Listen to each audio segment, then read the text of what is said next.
राधे राधे दर्शकों। अ, ये और नमस्ते बलराम जी।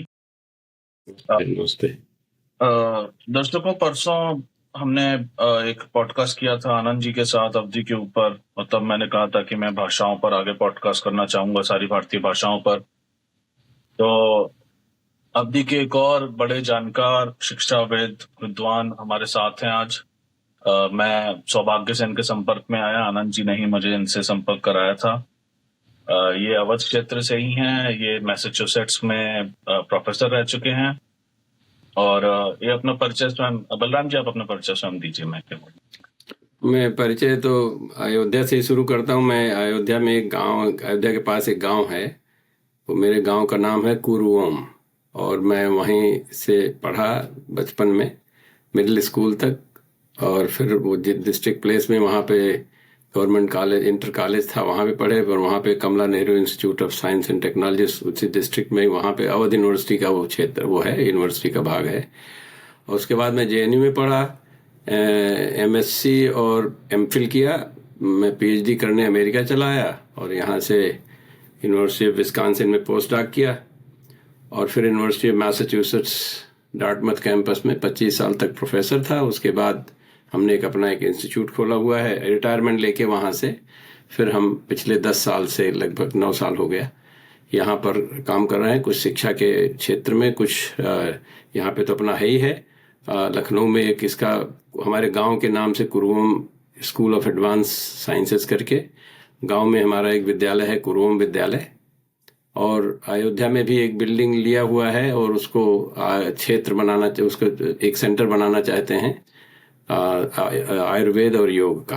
तो ये मेरा संक्षिप्त में परिचय है। आप रसायन विज्ञान के प्राध्यापक थे जी ना? जी जी, मैं यहाँ पे रसायन विज्ञान का प्रोफेसर था जी।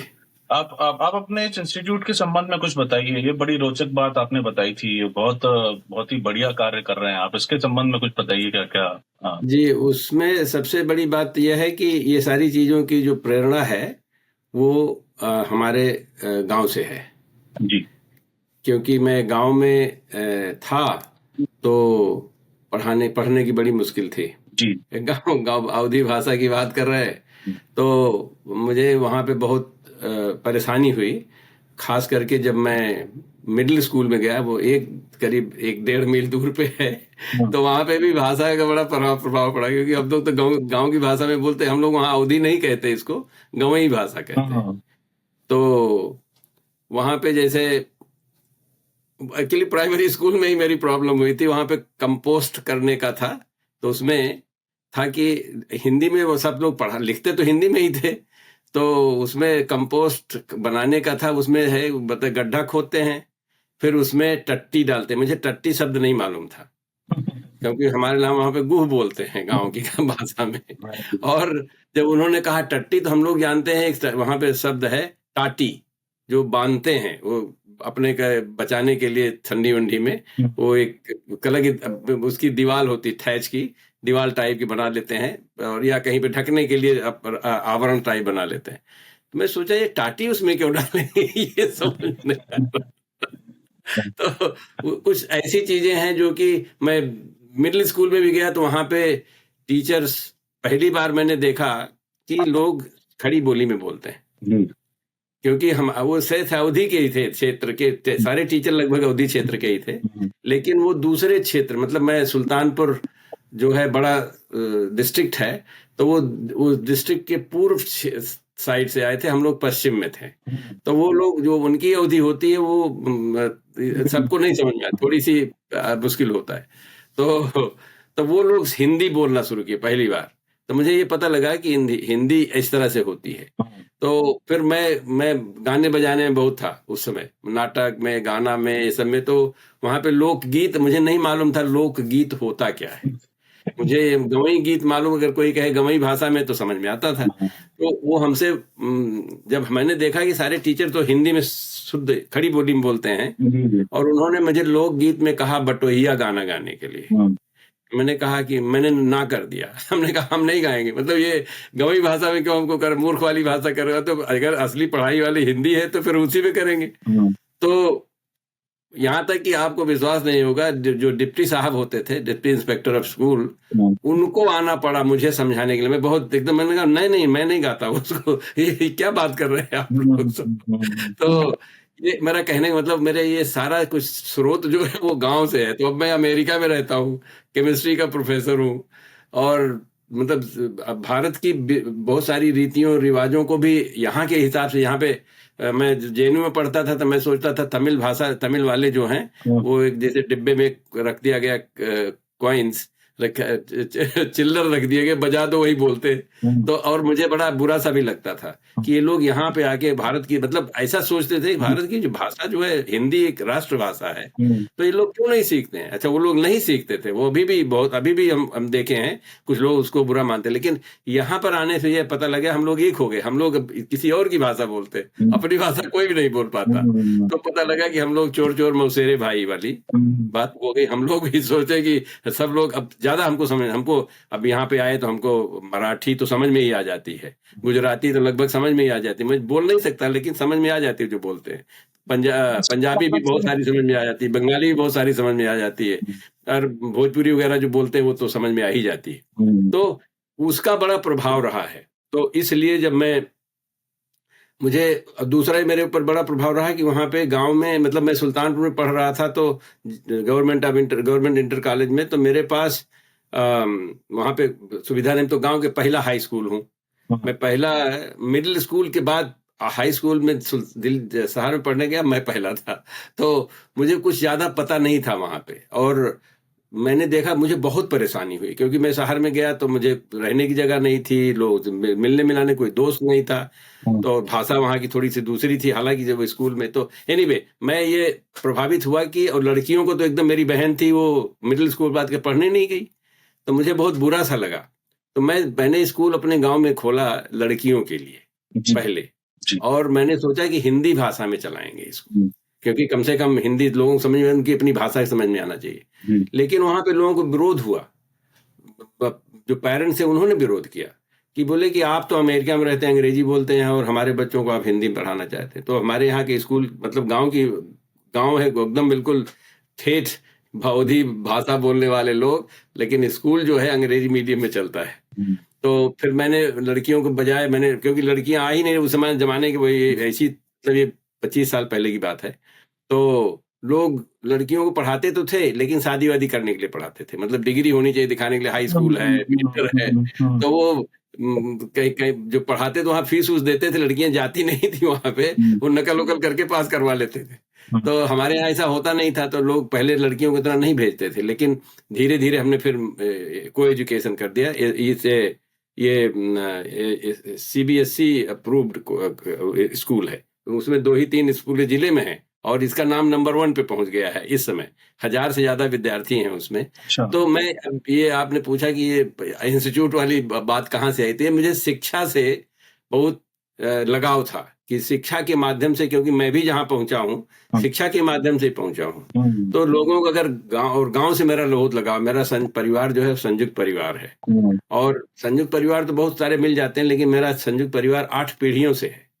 तो ये तो हमारे गांव में भी किसी के पास नहीं है, मतलब गांव में एक यूनिक है। तो इसलिए मुझे उससे बहुत लगाव है, और हमारे संस्कार जो हैं उसी के कारण है। जैसे हम लोग कहते हैं, मतलब अब मैं आधुनिक जो लोग ग्रंथों से पढ़ते हैं, दर्शन की बात करते हैं, फिलॉसफी की बात करते हैं, कल्चर की बात करते हैं, सोशियोलॉजी की बात करते हैं, तो उसमें लोग कहते हैं कि हम वसुधैव कुटुंबकम, मतलब एक बड़ा सा नारा है वसुधैव कुटुंबकम। अरे हमने कहा अपने भतीजे के साथ तो रह नहीं रहे हो, अपने भतीजी के साथ रह नहीं रहे हो। वसुधैव का मतलब तो उसमें सांप, गोजर, बिच्छू सब रहता है, बाघ शेर सब होगा, कैसे रहोगे भाई। तो मतलब मुझे ये प्रेरणा जो है, भी हमारे घर में ऐसे संयुक्त परिवार में परेशानियां होती हैं, तो परेशानियां तो हर जगह होती हैं, लेकिन मुझे बहुत अच्छा, जैसे अपने गांव की भाषा में उसको बोलते बहुत भा गया हमको, कि वो उसमें ही शक्ति है। क्योंकि मैं जब पैदा हुआ था तो मेरे पिताजी का देहांत हो गया था 3 महीने पहले, तो हम बड़े सुलक्षण ही माने जाते थे, मतलब पैदा हुई, क्योंकि जब गर्भ में बच्चा है और फिर पिता का देहांत हो जाए तो बहुत ऐसा मानते हैं। तो लेकिन मुझे पता भी नहीं लगा ये 7 साल तक मुझे ये नहीं पता था मेरे पिताजी नहीं है, क्योंकि वो तो संयुक्त परिवार है। तो उसमें हमको ये आभास हुआ कि मैं अपने चाचा जी को काका बोलता था वहाँ की भाषा में। तो देखा, और बच्चे जो हैं वो लोग अपने बाबू बोलते हैं अपने पिता को। तब हमको आभास हुआ कि अरे हमारे पास तो पिताजी नहीं है हमारे। तो ये कहने का मतलब ये सारी जो हमारे अनुभव थे संयुक्त परिवार के प्रति, उससे हुआ कि शिक्षा होनी चाहिए जिससे लोग समझें। अभी भी मैं ये मानता हूं कि वसुधैव कुटुंबकम बहुत आवश्यक चीज है, जो कि भारत के की बहुत बड़ी परंपरा रही है, और उसका दर्शन बहुत ज्यादा ही बहुत बड़ा दर्शन है।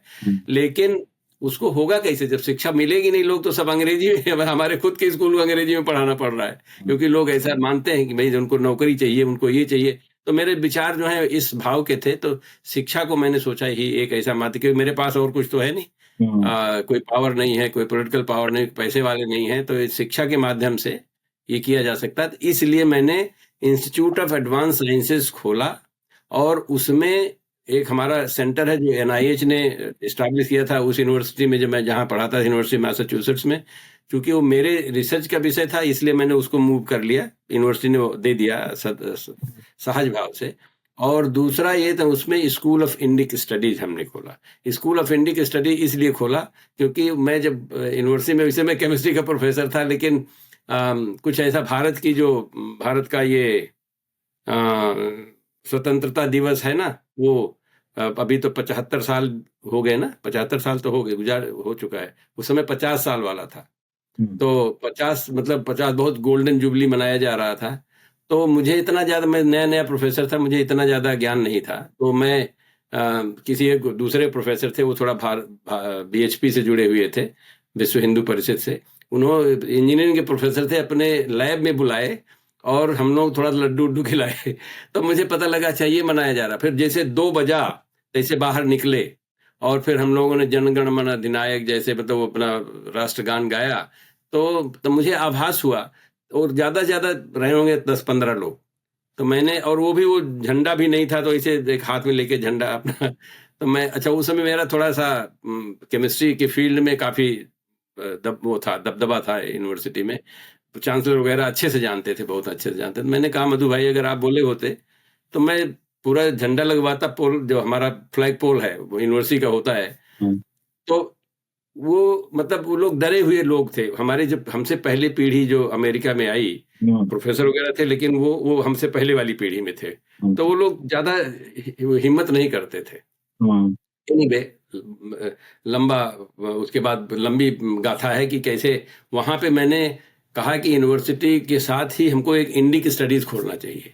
और ईश्वर की बड़ी कृपा थी कि मुझे जान पहचान एडमिनिस्ट्रेशन में थी, तो मैंने उसको प्रपोज किया। 2-3 साल बाद वो बन गया। तो वहां पे सेंटर फॉर इंडिक स्टडीज, पहला इंडिक नाम का कोई फॉर्मल सेंटर बना सारी दुनिया में, तो वो था।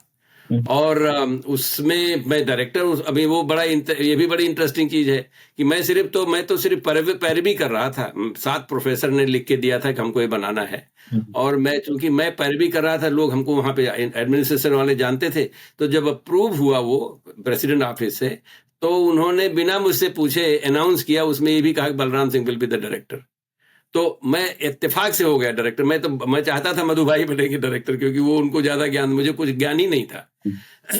तो इस तरह से स्कूल ऑफ इंडिक स्टडीज है हमारे पास। अब उसमें हमने ये बहुत नए, जो इतना मैं बोलता, सुनता, समझता रहा, तो क्योंकि जब डायरेक्टर हो गया तो बहुत सारे लोग हमारे पास आते थे, बहुत सारे बड़े बड़े विद्वान भी आते थे, क्योंकि वो इस देश में इंडिया के व्यू पॉइंट से एक ही सेंटर, जिसमें कि हम साधु महात्मा को भी बुला लेते थे, ऐसे योगा प्रैक्टिशनर को बुला लेते थे, एम्बेसडर भी आ जाते थे, मतलब ये हर तरह के लोग आते थे। तो उससे मुझे बड़ा ज्ञान हो गया इसके बारे में। और मैंने सोचा कि शिक्षा ही नहीं, बल्कि शिक्षा का जो तरीका है वो भारतीय ढंग से होना चाहिए।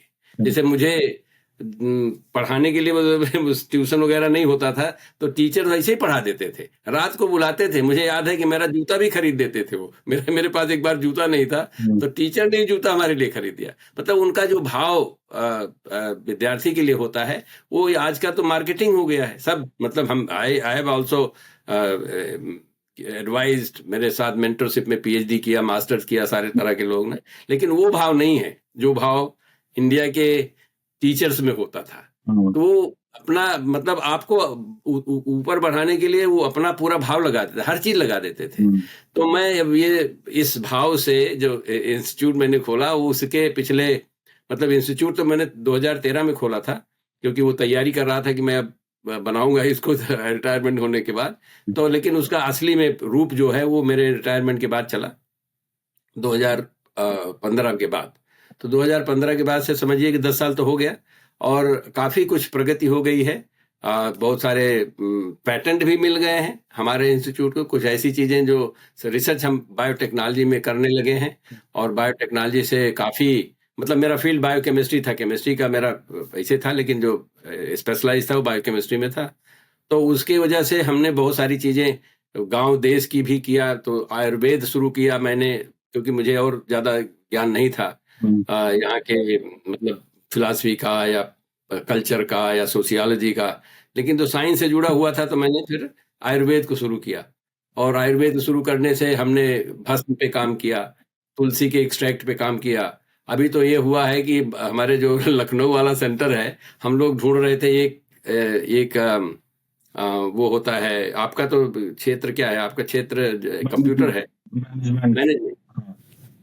तो हम लोग अभी जब इंडिया में खोले ये अपना कुरुओम स्कूल ऑफ एडवांस लखनऊ में खोले, तो हम लोग बायोटेक्नोलॉजी में कर रहे थे लोकल चीजों का। ये हमने योग भी सीखा, और योग का भी एक क्लास चलाया मैंने, अभी भी वो लिस्टेड है। पहली बार दुनिया में शायद अभी तक एक ही जगह है जहाँ पे योग को विज्ञान का दर्जा दिया हुआ है, क्योंकि मैं था वैज्ञानिक। तो वहाँ पे सभी को ग्रेजुएट, आप तो जानते हैं कि यहाँ पे ग्रेजुएट होने के लिए अंडर ग्रेजुएट को भी जनरेट करना पड़ता है, उसमें आपको साइंस के कोर्सेज लेने पड़ते हैं, मैथ्स, कंप्यूटर, सभी को लेना पड़ता है।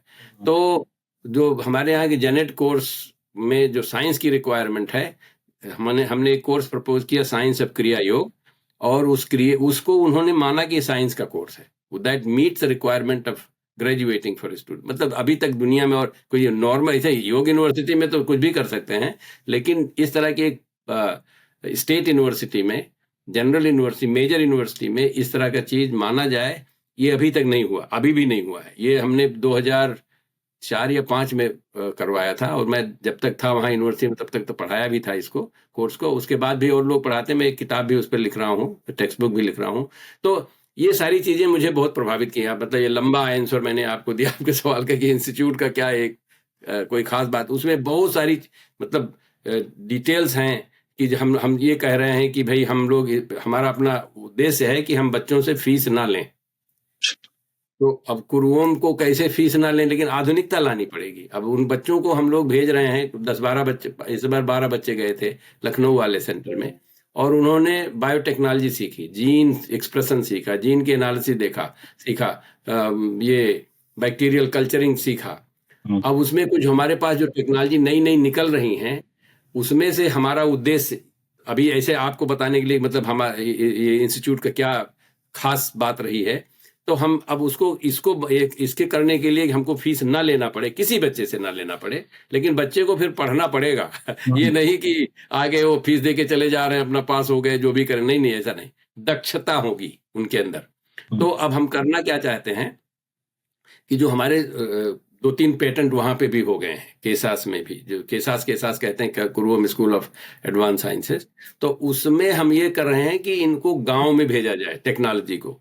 तो हमारे स्कूल में, अपने स्कूल में लैब अच्छी बनी हुई है, लेकिन उसमें मैन्युफैक्चरिंग लैब नहीं, बनवा देंगे, कोई प्रॉब्लम नहीं है। तो हम कुछ टीचर्स को ट्रेन कर दे रहे हैं जो साइंस वाले हैं, और कुछ विद्यार्थियों को। तो हमारी जो मैन्युफैक्चरिंग होगी वो स्कूल में होगी, गांव में होगी। तो उससे जो फायदा होगा, मतलब मैन्युफैक्चरिंग तो है उसकी इंस्टीट्यूट की, लेकिन उसमें उनको भी उनका हिस्सा होगा, और जो हिस्सा होगा वो स्कूल का होगा। तो मतलब टीचर वगैरह को भी कुछ रिवार्ड्स मिलेंगे काम करने के लिए, बच्चों को भी कुछ स्कॉलरशिप मिलेगी। लेकिन मेन चीज ये है कि अगर उसमें हमारा वहां से कोई ऐसी चीज निकलती है, दवा निकलती है या कोई टेक्नोलॉजी निकलती है जिसका मॉनेटाइजेशन होगा, तो उसके जो पैसे मिलेंगे स्कूल में, तो अगर स्कूल का अपना पैसा मिल रहा है तो फिर क्या जरूरत है फीस लेने की। तो ये हमारा उद्देश्य है ऐसा करने का।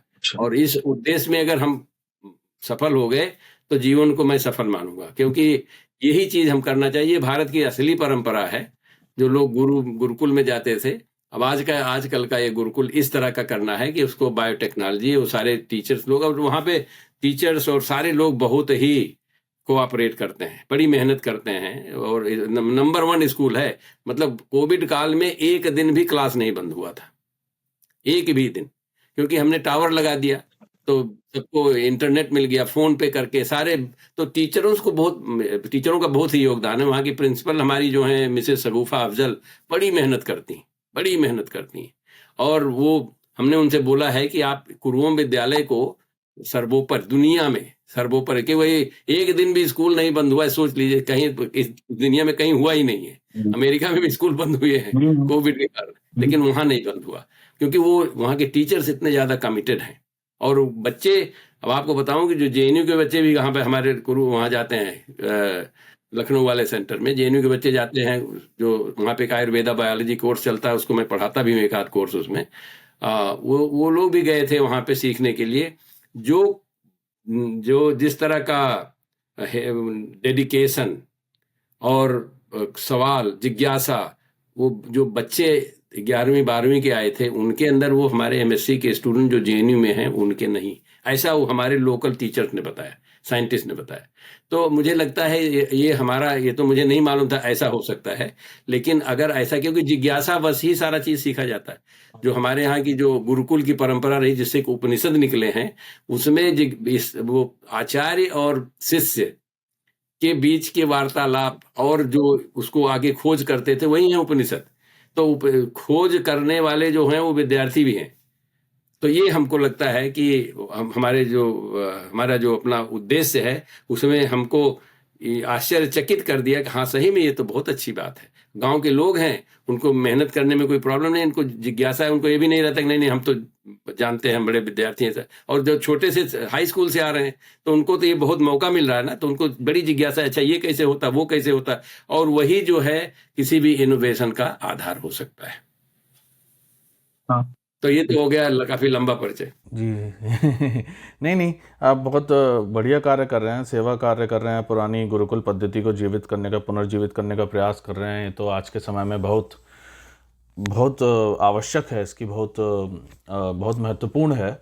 और इसके साथ साथ तो विज्ञान के साथ साथ कुछ क्या संस्कृति से संबंधित क्या क्या मतलब पढ़ाया जाता है? क्या वहाँ पर कुछ मतलब क्या वो बालक वहीं पर रहते हैं?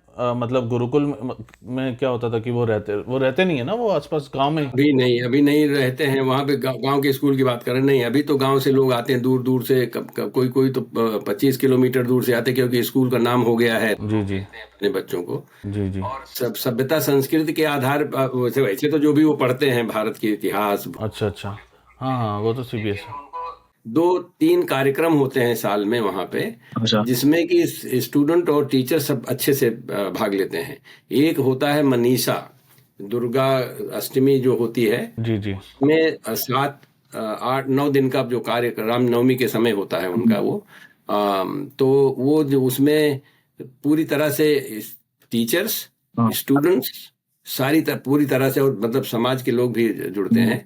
तो वो 7 दिन का काम होता है। उसमें शिक्षा, उसको भी हमने शिक्षा का वो बनाया है, स्रोत बनाया है, कि हम देवियों को पढ़ते हैं, उनके गुण क्या है, ये नहीं कि पूजा करनी है। तो उसमें राम कथा होती है कि उस 9 दिन की राम कथा होती है, रामनवमी के दिन उसको समाप्ति होती है। तो उसमें लेकिन सारे शिक्षक और स्टूडेंट्स, प्रिंसिपल महोदया भी बैठती हैं उसमें।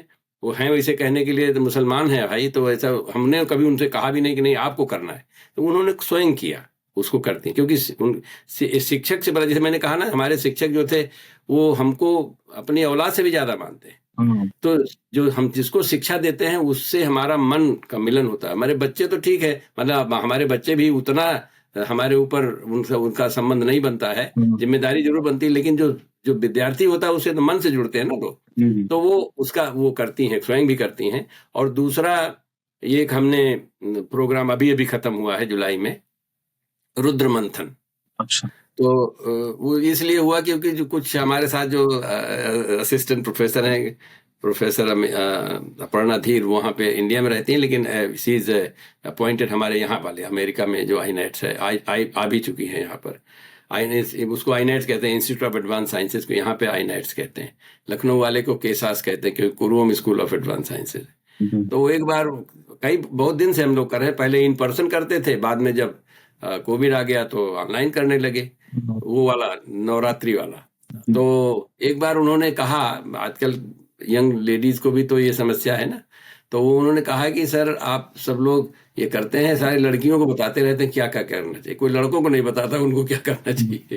तो मैंने कहा बात तो सही है, ऐसा होना चाहिए। तो मैंने कहा कि चलो रुद्र मंथन करते, भगवान रुद्र शिव जो हैं, अब इसमें अगर दुर्गा उनकी शक्ति की बात हो रही है तो शिव की भी बात हो जाती है। तो वो भी 11 दिन का रुद्र मंथन होता है, और उसमें उसको स्कूल में होता है, स्कूल वाले उसको, अभी हमारा वहाँ पे कुरुम हमारे गांव का नाम है, तो कुरुम जन कल्याण संस्थान एक नॉन प्रॉफिट ऑर्गेनाइजेशन है, और उसी ने फंडिंग किया स्कूल की भी। लेकिन तो वो मतलब सारे लोग जुड़ते हैं, स्कूल वाले भी, लेकिन वो उसके माध्यम होता है, कुरुम जन कल्याण संस्थान के, और उसमें बड़े बड़े विद्वान आते हैं बात करने। अरे मुझे भी इस बार तो बहुत समझ में आया, शिव शक्ति होती क्या है, शिव और पार्वती हैं क्या, शिव और अर्धनारीश्वर का मतलब क्या है, ये सारी चीजें उस भाव में, जहां मैं केमिस्ट्री की बात कर रहा हूँ, मुझे समझ में आया। अरे तो ये बात है, जैसे केमिस्ट्री में होता है ना प्लस और माइनस, तभी कोई मॉलिक्यूल बनता है।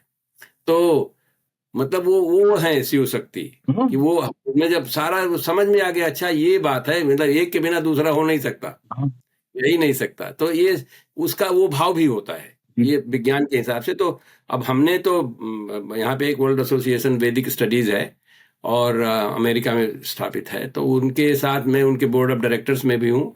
उनका मैंने जब वहाँ पे डायरेक्टर था, तो मैं 2002 में उनका एक, हर दूसरी साल उनकी कॉन्फ्रेंस होती है, तो मैंने होस्ट किया था, तब से उनके साथ जुड़ा हूँ। तो मेरे अपने खुद के बहुत सारे विचार जो हैं, अब फिलॉसफी के, जैसे शून्य पे मैंने बहुत सारा लिखा हुआ है, किताबें उसकी भी की हुई हैं। बल्कि यहाँ पे एक अभी हाल में मैं अवधि क्षेत्र के होने की वजह से, ये देखिए एक किताब है, ढोल गंवार शूद्र पशुनारी, हाँ, ये सब जो है, इसमें बड़े वो परेशानी हो जाती है ना, इंडिया में बड़ा राजनीति चलती है ना आजकल, तो वहां पे लोग रामायण को जला रहे थे। मैंने देखा एक कोई मौर्य हैं, मुझे पूरा नाम तो याद नहीं, राजनीतिक हैं उत्तर प्रदेश में, तो वो जला रहे थे, क्योंकि इसमें ये कहा गया कि ताड़न का मतलब ये लोग सोचते हैं पीटने का। तो और बहुत सारे लोग, बड़े विद्वान लोग भी ऐसा मानते हैं, बड़े विद्वान लोग जो इंडिया में रामायण के बारे में हमसे ज्यादा जानते हैं। लेकिन चूंकि मैं गांव का रहने वाला हूँ, और थोड़ा सा जो हमारा अप्रोच है वो थोड़ा दूसरा है, मैं साइंस का हूँ, तो मुझे चीजें जो इफ दे आर रेशनल, तो मुझे रेशनलिटी समझ में आने लगती। तो मैंने, और थोड़ा सा मैंने भाषा पे सोचा भी, मैंने देखा लोग कैसे गलत समझते। तो वो ताड़न का मतलब, वो लोग ताड़ना नहीं होता है, ताड़न का मतलब ताड़ना होता है, दूसरा ताड़ जाना होता है, किसी चीज को बूझ जाना, समझ जाना, ऐसा। और ये मराठी में भी है, मतलब ये हमारे यहाँ ही नहीं, सिर्फ अवधि में है, और वो लोग समझ जाते हैं। हालांकि वो कोई बोला नहीं, कभी हिम्मत नहीं किया, लेकिन हमने थोड़ी हिम्मत किया कि नहीं ये गलत है, आप लोग गलत समझ रहे हैं। तो जैसे मतलब इस तरह की किताबें भी हम लोग उस पर रिसर्च कर रहे हैं और काम कर रहे हैं। जी जी जी, नहीं, बहुत बहुत अच्छा कार्य कर रहे हैं आप, ये लोगों को जागरूक करना। चलिए, अब मैं सीधे अवधी भाषा पर आता हूँ।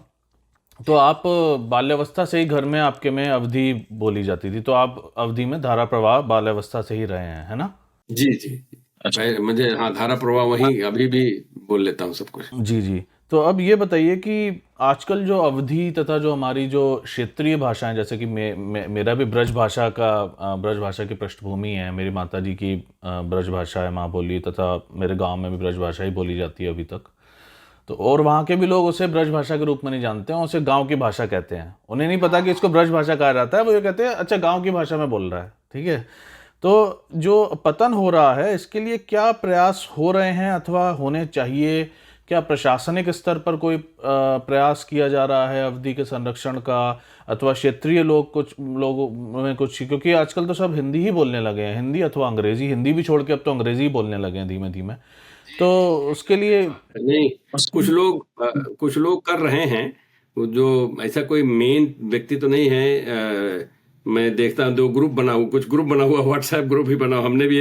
हमने यहाँ पर एक संस्थान भी लगवा दिया था, आभास अवधि भाषा कोई समिति करके ऐसे करके यहाँ पे हमने रजिस्टर भी कर दिया था। और मैं जेएनयू में कुछ बच्चों को इकट्ठा किया था और हम लोग एक कॉन्फ्रेंस भी इंडिया में भी किए। वो जो होता है उनका कौन सा जगह है, हैबिटाट सेंटर में, इंडिया हैबिटाट सेंटर है दिल्ली में, उसमें हमने वो किया भी था, कॉन्फ्रेंस भी किया था और कई लोगों को बुलाया था, बड़े बड़े लोगों को, ये दिखाने के लिए कि कुछ हमको करना चाहिए। लेकिन वो इतना हो नहीं पाया है। हमने ये देखा कि इतना ज़्यादा लोग, जैसे आप कह रहे हैं ना, सब तो अंग्रेजी के चक्कर में ज़्यादा हो गए। और मैंने प्रधानमंत्री से भी, उनको भी बोला था, मुलाकात हुई थी 2018 में, और 2019 में योगी जी से मुलाकात हुई थी।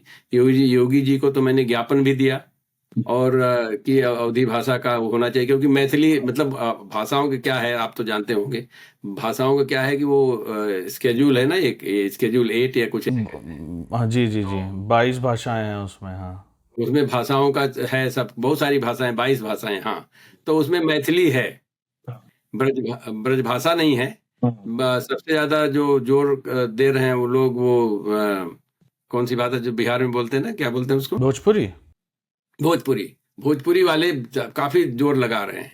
मैं भी कुछ मिनिस्टर से, एमपी वगैरह से मिला उस समय कि इसको आगे बढ़ाया जाए। तो मैंने जब एक ज्ञापन दिया योगी जी को, मैं उनको बहुत मानता हूँ, मतलब वो तो योगी ही हैं, इस तरह से संत हैं, लेकिन जो उन्होंने कहा वो बड़ी मूर्खता की बात कही उस समय।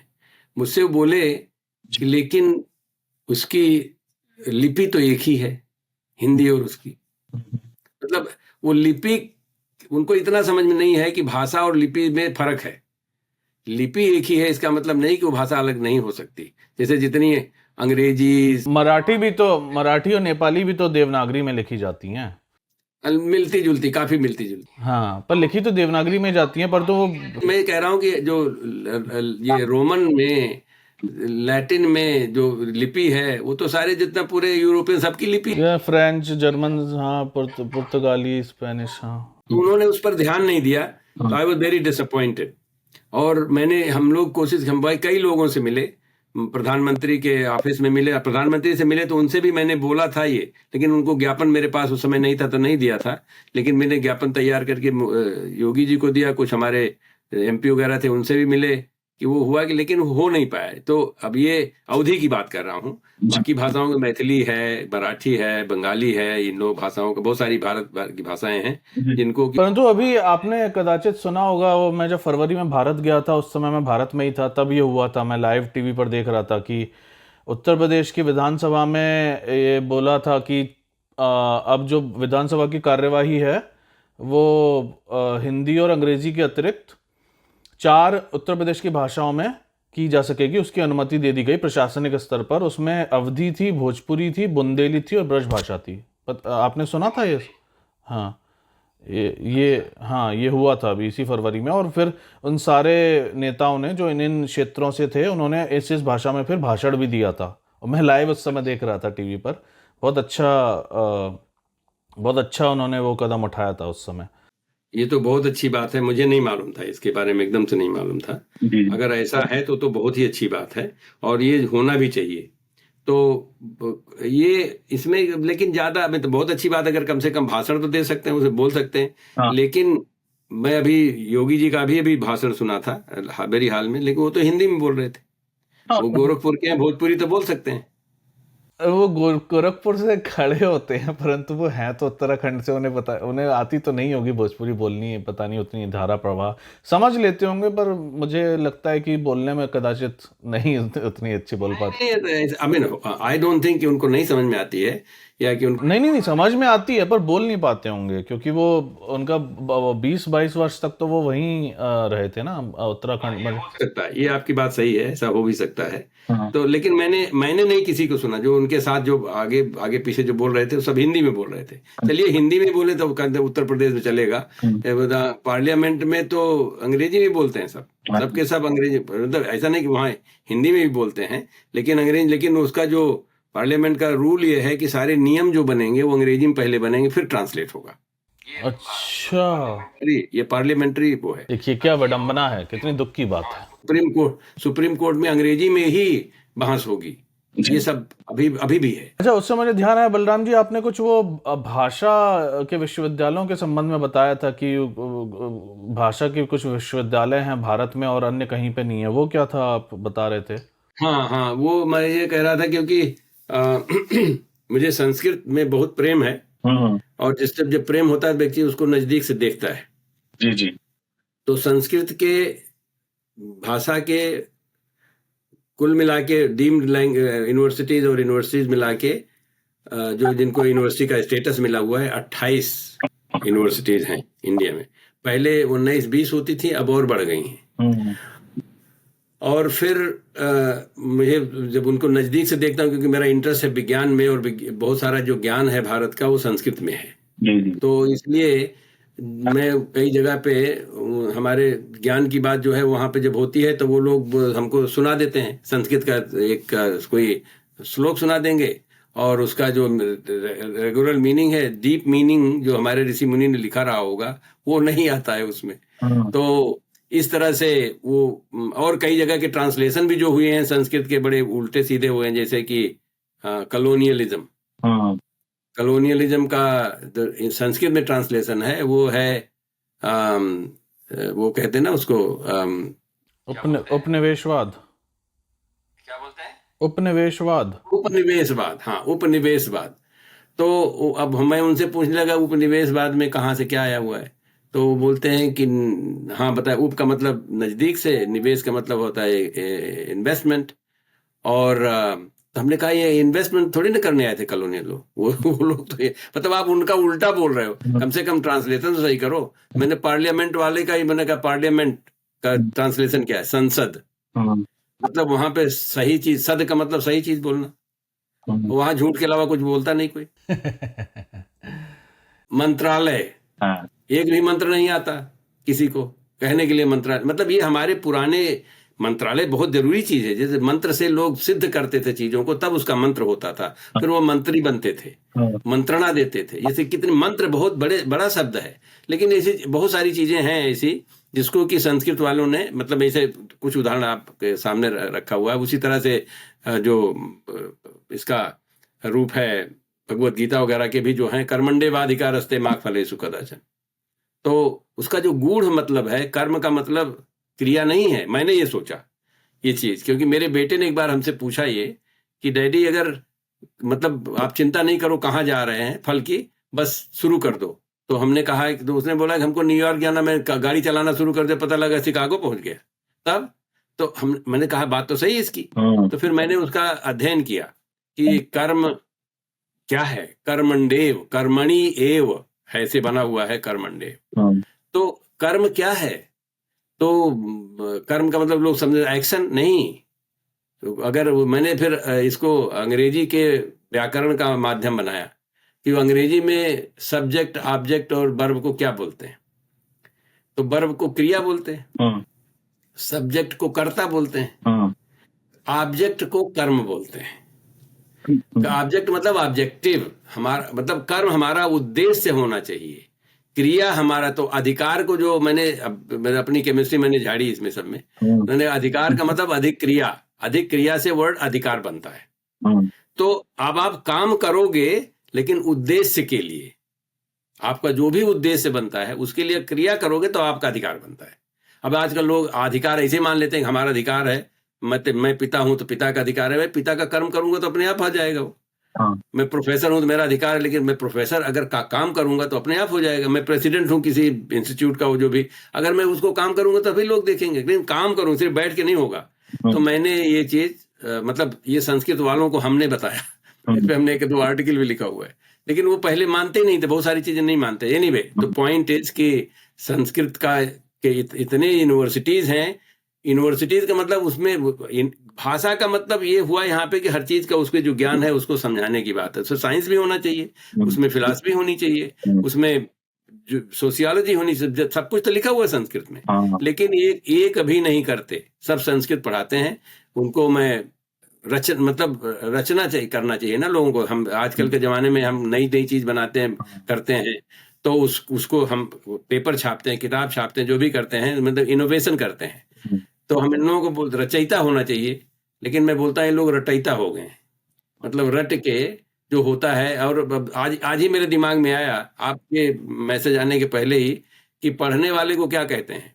पठयिता। तो अपने यहाँ पे पठयिता मतलब जाओ, वैसे यहाँ पे पढ़ने का मतलब पढ़ो। तो हमारे अवधी भाषा में पठई जाता है, तो पठई के मतलब भेजे गए। तो पठयिता जो है मतलब आप गए, और रचयिता हैं तो रचिए, रटयिता का मतलब आपने रट के सुना दिया।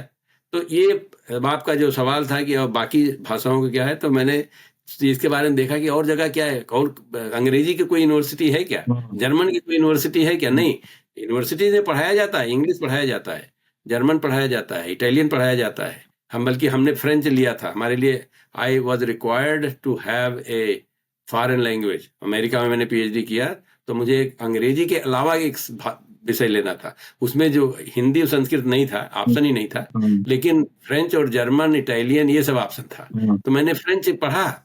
भाषा कोई पढ़ने में कोई बुराई नहीं, लेकिन फिर मैंने देखा कहीं भाषा की कोई यूनिवर्सिटी नहीं है।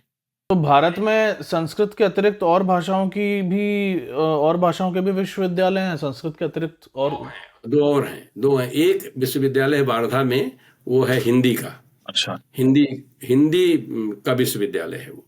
और मैं गया हूँ वहां पर, इत्तेफाक से मैं कहीं किसी कॉन्फ्रेंस के लिए गया था, तो मुझे तब पता लगा कि हिंदी का ही विश्वविद्यालय है। अच्छा। और एक है मुस्लिम का, जो कि अलीगढ़ मुस्लिम, नहीं कोई और मुस्लिम यूनिवर्सिटी भी है।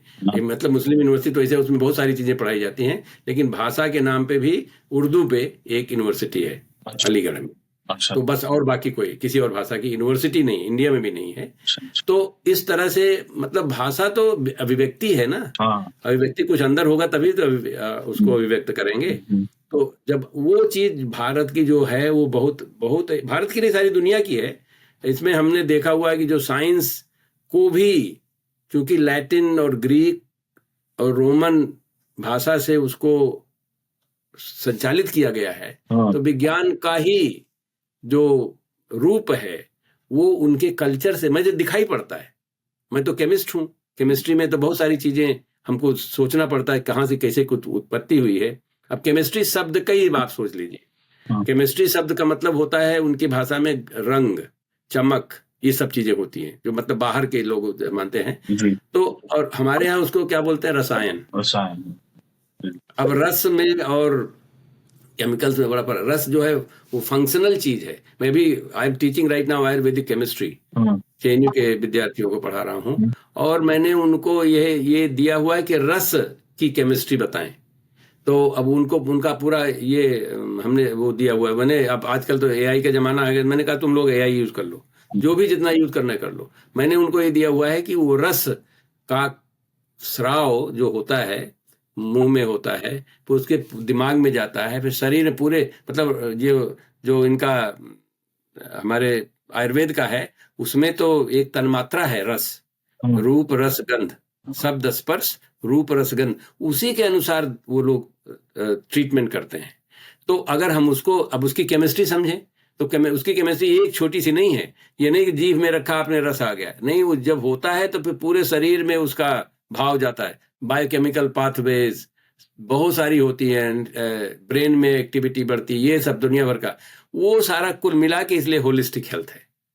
तो इस तरह से जो भाषा है उसका बड़ा प्रभाव है। भाषा भारत की भाषाओं में बहुत ज्यादा भी जहां भी ट्रांसलेशन किया हुआ है। अभी मैंने सुना कल Modi ji I think I heard some statement and also मैं पढ़ा कुछ कि उन्होंने राजपथ को कर्तव्य पथ बनाया। तो मैं उस पर एक आर्टिकल लिखा हूँ, 1 साल 1.5 साल पहले की बात है। तो उन्होंने कर्तव्य पथ बनाया, बहुत अच्छा है, बहुत अच्छी बात है। तो मैंने उसमें एक आर्टिकल लिखा था, हमने कहा कि वो राजभवन जो है वो कर्तव्य भवन होना चाहिए, राजकोष जो है कर्तव्य कोष होना चाहिए, मतलब सब चीज बदल दो। आई एम सो हैप्पी कि ही डिड, मतलब उन्होंने अब वहां पे एक कर्तव्य भवन सही में बनाया है। और दिल्ली में वहां उसी जगह पे, उसी रोड पे कहीं पे बनाया है। तो कर्तव्य भवन बनाया, बहुत किसी को वो दे रहे थे, शायद किसी को अवार्ड भी, कुछ सेरेमनी थी, उसका इनाग्रेशन हो रहा था। तो मुझे बहुत अच्छा लगा कि वो ऐसा करना चाहिए। राज को उन्होंने बदला, लेकिन उसका मतलब समझना चाहिए। तो जैसे अब मैंने कहा ना, राजभवन का राजकोष, राजस्थान का नाम कर्तव्य स्थान हो जाएगा कि, तो ये एक तो ये बात है। चलिए, ये तो हम ऐसे कह रहे हैं, और इसमें बहुत सारी त्रुटियां भी हैं। जैसे त्रुटियां क्या कि राज से आप क्यों, मतलब उन्होंने किंग्स वे को राज पथ बोला था। किंग्स वे तो पहले था, जो अंग्रेज थे उन्होंने उसको ट्रांसलेट किया था अपने लोगों ने, तो राजपथ कर दिया। लेकिन किंग एंड राज में फर्क है। जो किंग हुआ करता था उसको राज ट्रांसलेशन ही गलत है। उसको आप कुछ और भी करिए, जो भी करना है, लेकिन राज नहीं हो। राज का मतलब जिसके रजस गुण हो। तो हमारे यहाँ आयुर्वेद में 3 तरह के गुण माने गए हैं, रजस, तमस और सत। तो सत, रज, तम ऐसा बोलते हैं। राजगुह्यम का ये पूरा चैप्टर है उसमें, भगवत गीता में। राजगुह्य मतलब वो बहुत गूढ़ बात होती है। राज जो करता है, राजा जो होता है, बहुत गूढ़, मतलब वो बड़ा ही आंतरिक रूप से बहुत ज्ञानी होता है। क्यों होता है? क्योंकि सात्विक एक तरफ, जिसमें कि कुछ ज्यादा चिंता ही नहीं करनी, जो हमारे ऋषि मुनि हुआ करते, सात्विक हुआ करते, लेकिन वो राज नहीं करते थे। राजा को सलाह देते थे, लेकिन राज नहीं करते, क्योंकि राज में फंस गए तो फिर उनका सात्विक खत्म हो जाएगा। और तामस लोग, राक्षस लोग होते तो उनको देखना पड़ता है। तो एक राजा का जो स्थान है वो बीच में है, रजस गुण के उसके अंदर होने चाहिए। उसके अंदर बड़ी गूढ़ भाव होते हैं, वो समझता है इसको दोनों को कैसे मिलाता है, ये रजस है। मतलब संबंध बनाने वाला काम जो है वो राजा का है। अब इन्होंने, मतलब कर्तव्य से हमको कोई चिढ़ नहीं, बहुत अच्छा लगता है, लेकिन उसको अभी गलत फहमी, पूरा देश गलत फहमी में चल रहा है कि राजपथ नहीं बनाना है, हम राजभवन नहीं बनाना है, हम कर्तव्य भवन बनाएंगे। Maybe it's important to know, अगर ऐसा हो, भगवान करे ऐसा हो। लेकिन अब पूरा देश है तो उसको समझना चाहिए कि हमको रज से कोई फर्क, राम राज्य भी तो आएगा ना, वो भी तो राज ही है। राम राज्य की व्यवस्था कर रहे तो राज तो है उसमें। राम कर्तव्य के लिए, अगर राम का कर्तव्य लोग करेंगे तो समझ में आएगा सबको। लेकिन असली में ये एकदम बिल्कुल फिलोसॉफिकल बात है। सत, रज, तम का जो गुण है, ये व्यवस्थित करता है पूरे संसार को, पूरे ब्रह्मांड को। सत, रज, तम चलता है। अगर नहीं होगा तो, जैसे मैंने कहा, अर्धनारीश्वर, उसमें ये सारे तीनों गुण उनमें भी होते हैं और उनके कार्य में दिखाई पड़ते हैं। आयुर्वेद में उसका प्रयोग होता है। तो ये लोग सोचते नहीं है अपनी, लेकिन हम विज्ञान को अगर इस भाषा से प्रेरित होके, जो संस्कृत भाषा है, उससे अगर प्रेरित होके अगर हम विज्ञान को आगे बढ़ाएं, जो कि मेरा उद्देश्य है, अब बन गया है, क्योंकि मैंने बहुत जगह पे, जैसे आपको कुछ बातें बता रहा हूँ, ये अब तो मैंने अपने विद्यार्थियों को बोल दिया है कि अब आप लोग, मैंने 17 विद्यार्थी हैं, मैंने कहा 17 उपनिषद बनने वाले हैं इस साल, क्योंकि मैं उनके भाव को चाहता हूँ, वो रिसर्च करें। पूरा एआई यूज करो ना, पूरा गूगल यूज करो ना, क्या फर्क है? अभी पहले होता था ना, हम उनको कोई एक सवाल पूछे, गूगल करके यूज करके हमको भेज देंगे। तो मैंने उनको बोल दिया, आप पूरी तरह से करो, आप ही पूरा एआई यूज कर लो ये, लेकिन अब हमको ये देखना है कि आप इससे बात करते क्या हो, आपके विचार क्या हैं। तो मैंने उनको एक वो बता दिया, रास्ता बता दिया, तो उस तरह से करते। तो मतलब मेरे कहने का मतलब है, भाषा का बड़ा ही उपयोग है और उसको ऐसा करना चाहिए। अब उसमें एक और गलत फहमी है जो अवधि से रिलेटेड है। लोग बोलते हैं, मैंने इसके पेज पर भी कोई आर्टिकल लिखा हुआ है, कि संस्कृत भाषा जो है वही, उसी से सारी चीजों की उत्पत्ति है। प्राकृत पाली से भी निकले हैं। हाँ, मतलब प्राकृत पाली तो ये बोल रहे हैं ना कि भाई ये तो भगवान बुद्ध ने करवाया, सब करवाया। तो ये संस्कृत जो संस्कृत के इवन, मतलब पाणिनि का संस्कृत तो 2500 साल पुरानी है। तो ये तो बुद्ध भगवान तो लगभग उसी समय थे। तो उसके कहते हैं कि हमारे यहाँ जो ये है वेद हैं, सब संस्कृत में लिखे हुए हैं, तो 5000 साल पहले लिखा हुआ है। तो इसलिए वो बहुत अपने हरदम बोलते हैं कि संस्कृत इज ओरिजिन। तो एक प्रोफेसर कपिल कपूर हैं, जेएनयू में थे वो, और मैं उनसे एक बार ये पूछा तो उन्होंने, लेकिन सही बताया मुझे, जो मुझे समझ में आया। उन्होंने कहा कि हर भाषा का संस्कृत और प्राकृत होता है। संस्कृत मतलब परिमार्जित चीज होती है, जिसको कि सभी लोग मान लेते हैं। प्राकृत में हो सकता है कि मैं ही अवधी भाषा का कुछ शब्दों को मैं अपने तरह से उच्चारण करता हूँ। जैसे मैंने कहा कि अवधी भाषा हमारे जिले में ही 2 तरह से बोलते, तो उनका हम भाषा नहीं समझते, अच्छे से नहीं समझ जाते हैं, लेकिन मतलब उस तरह से नहीं भाव रहता, तो वो लोग हिंदी बोलने लगे थे। तो उसी तरह से प्राकृत में भी, मतलब अवधी जो है वो आप सही कह रहे हैं, अवधी भाषा जो है प्राकृत है और उससे संस्कृत निकली है, ये नहीं, उल्टा नहीं है। कि संस्कृत मतलब ऐसा हो सकता है, आदान प्रदान तो होता रहता है, हाँ। ये भी हो सकता है कि संस्कृत से भी कुछ अवधि के शब्द आए हैं भी बहुत सारे। हम तो ये कहेंगे कि अंग्रेजी के शब्द भी जो हैं, अंग्रेजी के शब्दों में भी अवधि शब्द मिलता है, संस्कृत नहीं मिलता है। ऐसा है जैसे अब मतलब आप तो ब्रज भाषा वाले हैं, तो हमारे यहाँ एक शब्द है फर्च, खाना फर्च होना चाहिए। कभी क्या? सुने हैं इसको? सुने हैं? नहीं, क्या अर्थ है इसका? फर्च का मतलब होता है एकदम शुद्ध। अच्छा। तो जैसे हम मतलब मेरी माँ, तो ये देशज देशज शब्द हो गया, देशज।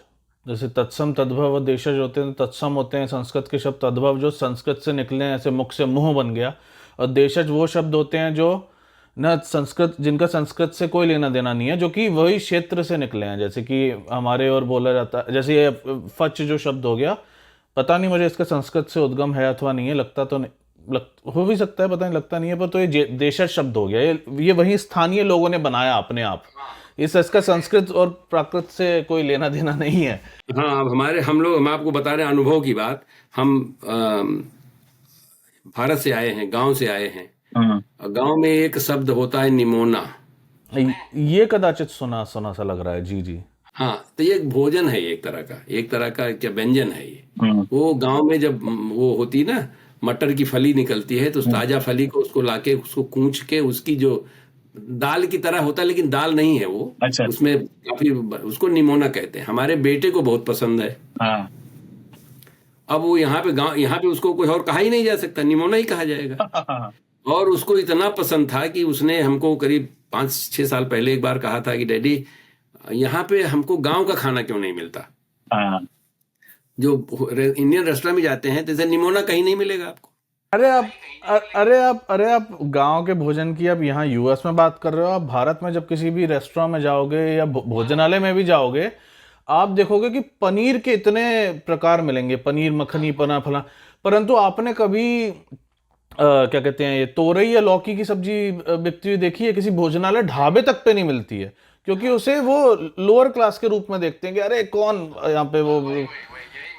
पर वो हमारा नेटिव भोजन, वो हमारा इंडिजिनस भोजन है, लौकी तोरई। ऐसे मैं ये कह रहा था कि जैसे अब हमारे इट सो हैपन कि हमारे बच्चे जा चुके हैं। कभी कभी समय इतना नहीं मिलता लेकिन फिर भी जाते हैं। अभी बेटा पिछले साल गया था वहां पे, 14 साल बाद गया था, लेकिन गया था। और मैं गया नहीं था साथ में, उन्हें फोन भी नहीं किया। जब 8 दिन था वहां पे, मैंने उनको फोन भी नहीं किया। निपटो अपना घर परिवार अपना है वहां पर, अपने हिसाब से निपटो।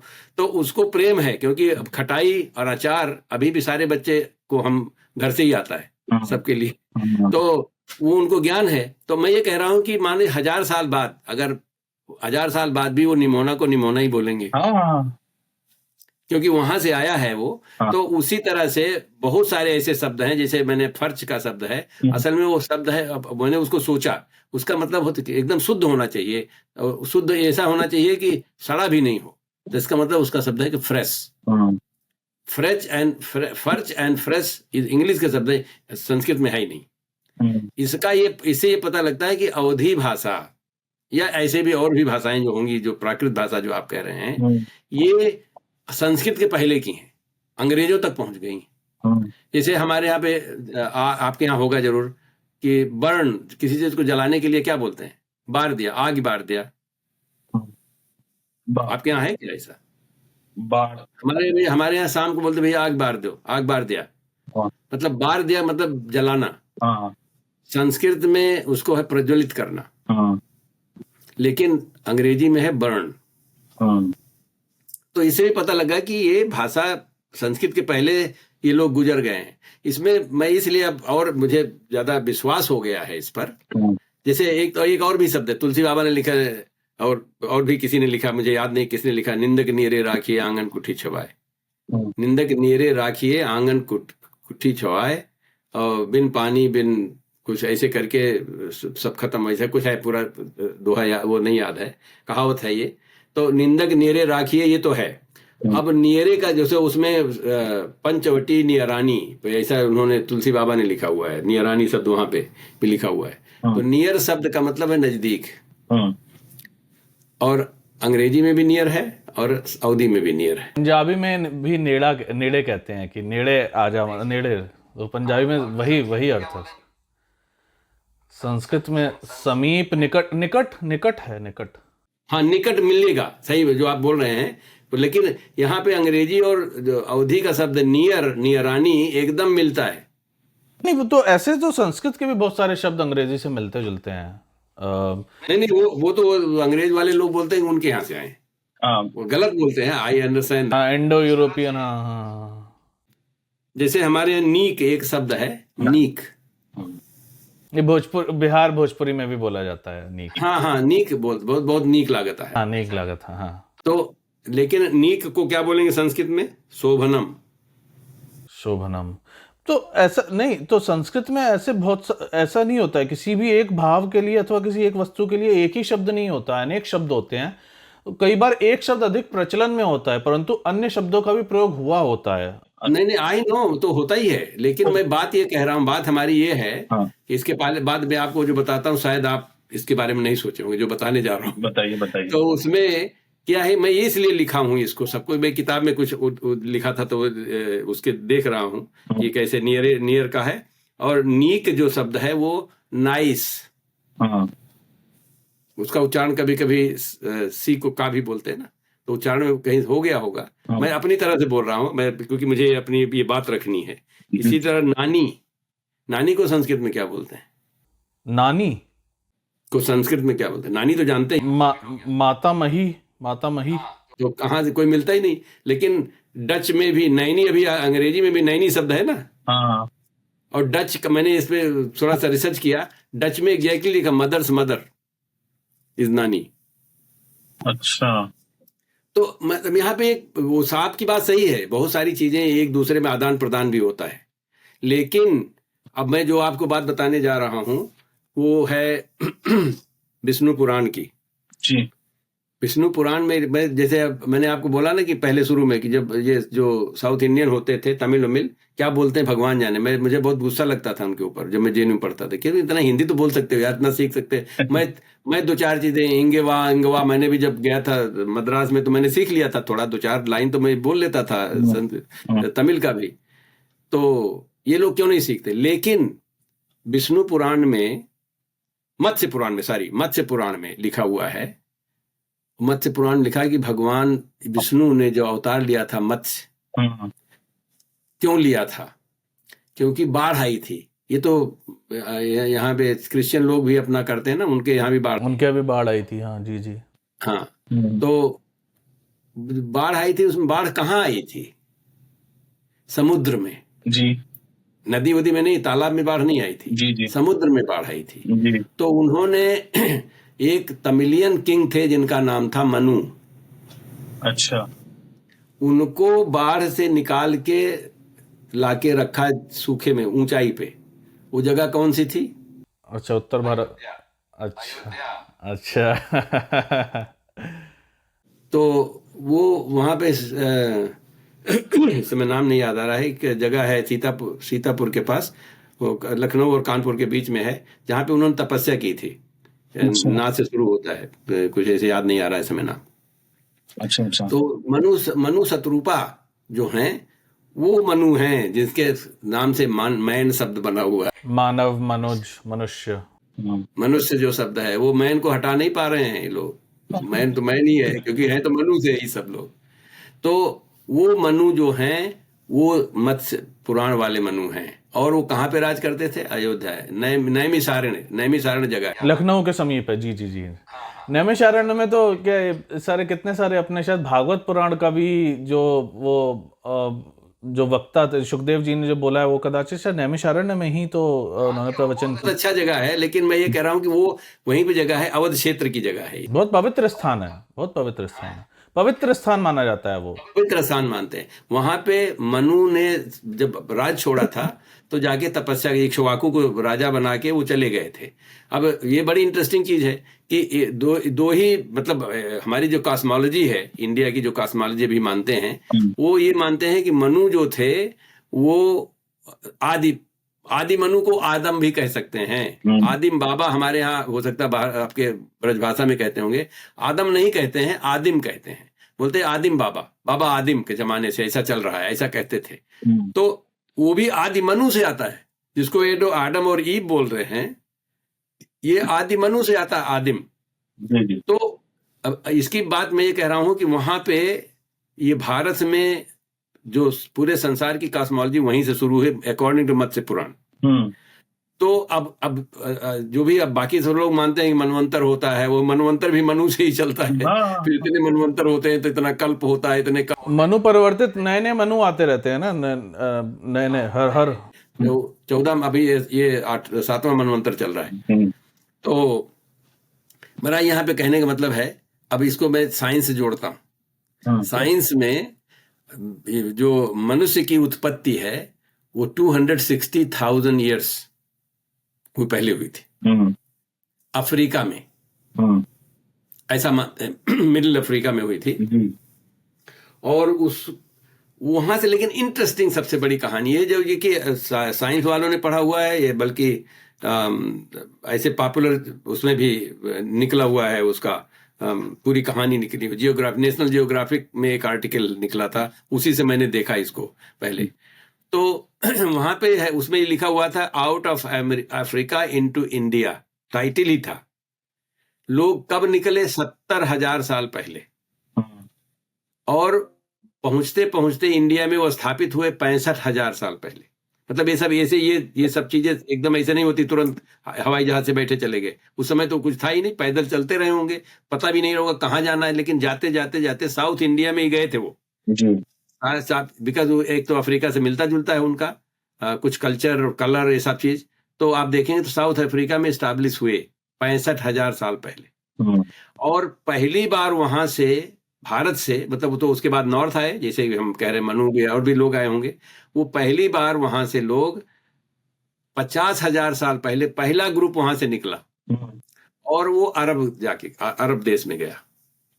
उनके हिसाब से इस बेस्ड ऑन डीएनए एनालिसिस और उस नेशनल जियोग्राफिक के हिसाब से दूसरा ग्रुप जो निकला था 40,000 साल, 50 मतलब 10,000 साल की बात है, 10-15 दिन की बात नहीं हो रही, 10,000 साल के, मतलब सब भूल भी जाते। वो अफ्रीका से कैसे, समुद्र के मार्ग से आए थे कि, क्योंकि यदि वो उससे आए होंगे सड़क से तो वो पहले अरब पड़ा होगा, फिर पहले उत्तर भारत पड़ा होगा। ये नहीं, हाँ आए थे वो पैदल ही, समुद्र नहीं, 65,000 साल पहले कुछ नहीं था। ये उनके हिसाब से वो लोग ऐसे आए थे। मैंने ये सवाल पूछा कि उनको पता कैसे लगा होगा।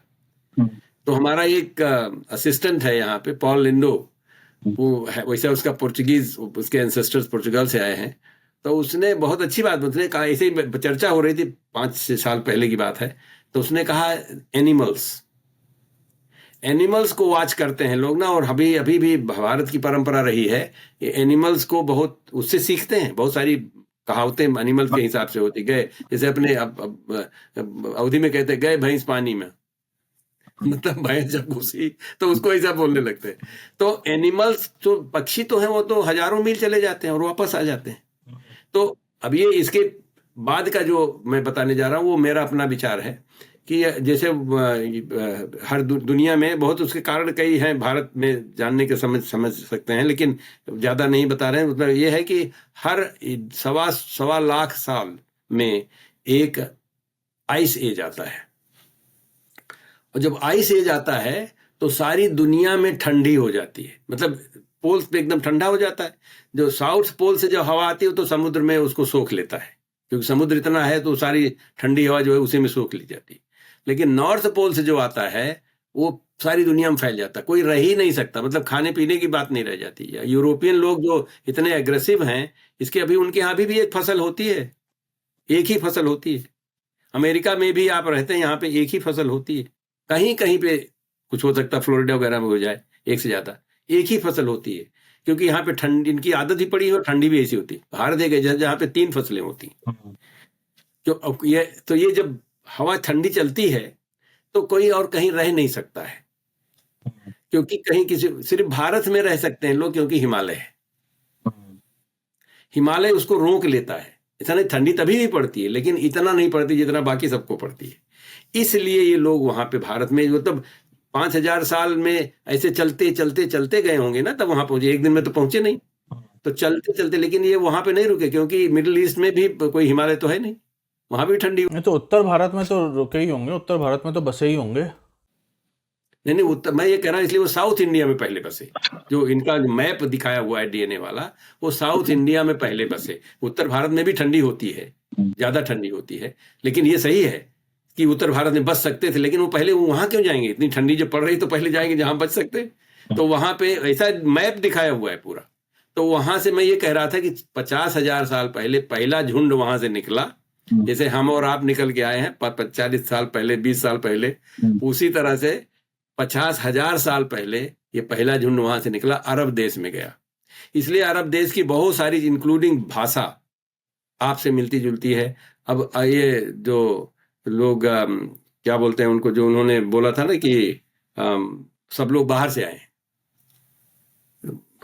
उसमें दिखाते हैं कि जो हमारी भाषा जो है वो ईरानियन भाषा से मिलती, पर्शियन से मिलती है, तो इसलिए उसका ही स्रोत रहा होगा। नहीं, ईरानियों से तो मिलती है, परंतु अरब देशों से नहीं मिलती। अवेस्तन और उससे भाषा से तो मिलती है। पहलवी और अवेस्तन भाषा से तो संस्कृत के बहुत सारे, संस्कृत प्राकृत के बहुत समानताएं हैं, परंतु अरब भाषाओं से कुछ कोई समानता। रामल्ला कहाँ पे है?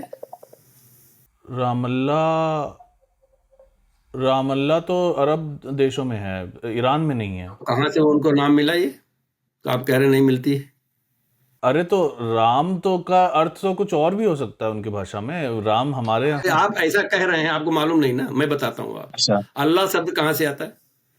अल्लाह शब्द तो इस्लाम से पुराना है, वो उनकी कोई देवी। आई नो बट है तो अरब, मतलब हम इस्लाम की बात ही नहीं कर रहे, हम तो अरब देश की बात, अरब देशों से ही है। हाँ, इस्लाम तो अभी 1500 साल की बात है, हम उसकी बात नहीं कर रहे हैं। हम तो सिर्फ नाम बता रहे हैं। रामल्ला भी हुआ उनके यहाँ पे ना, उनके यहाँ पे ईद होती है।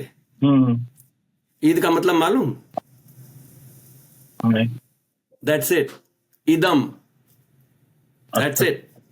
अच्छा, कुरान का मतलब मालूम क्या होता है?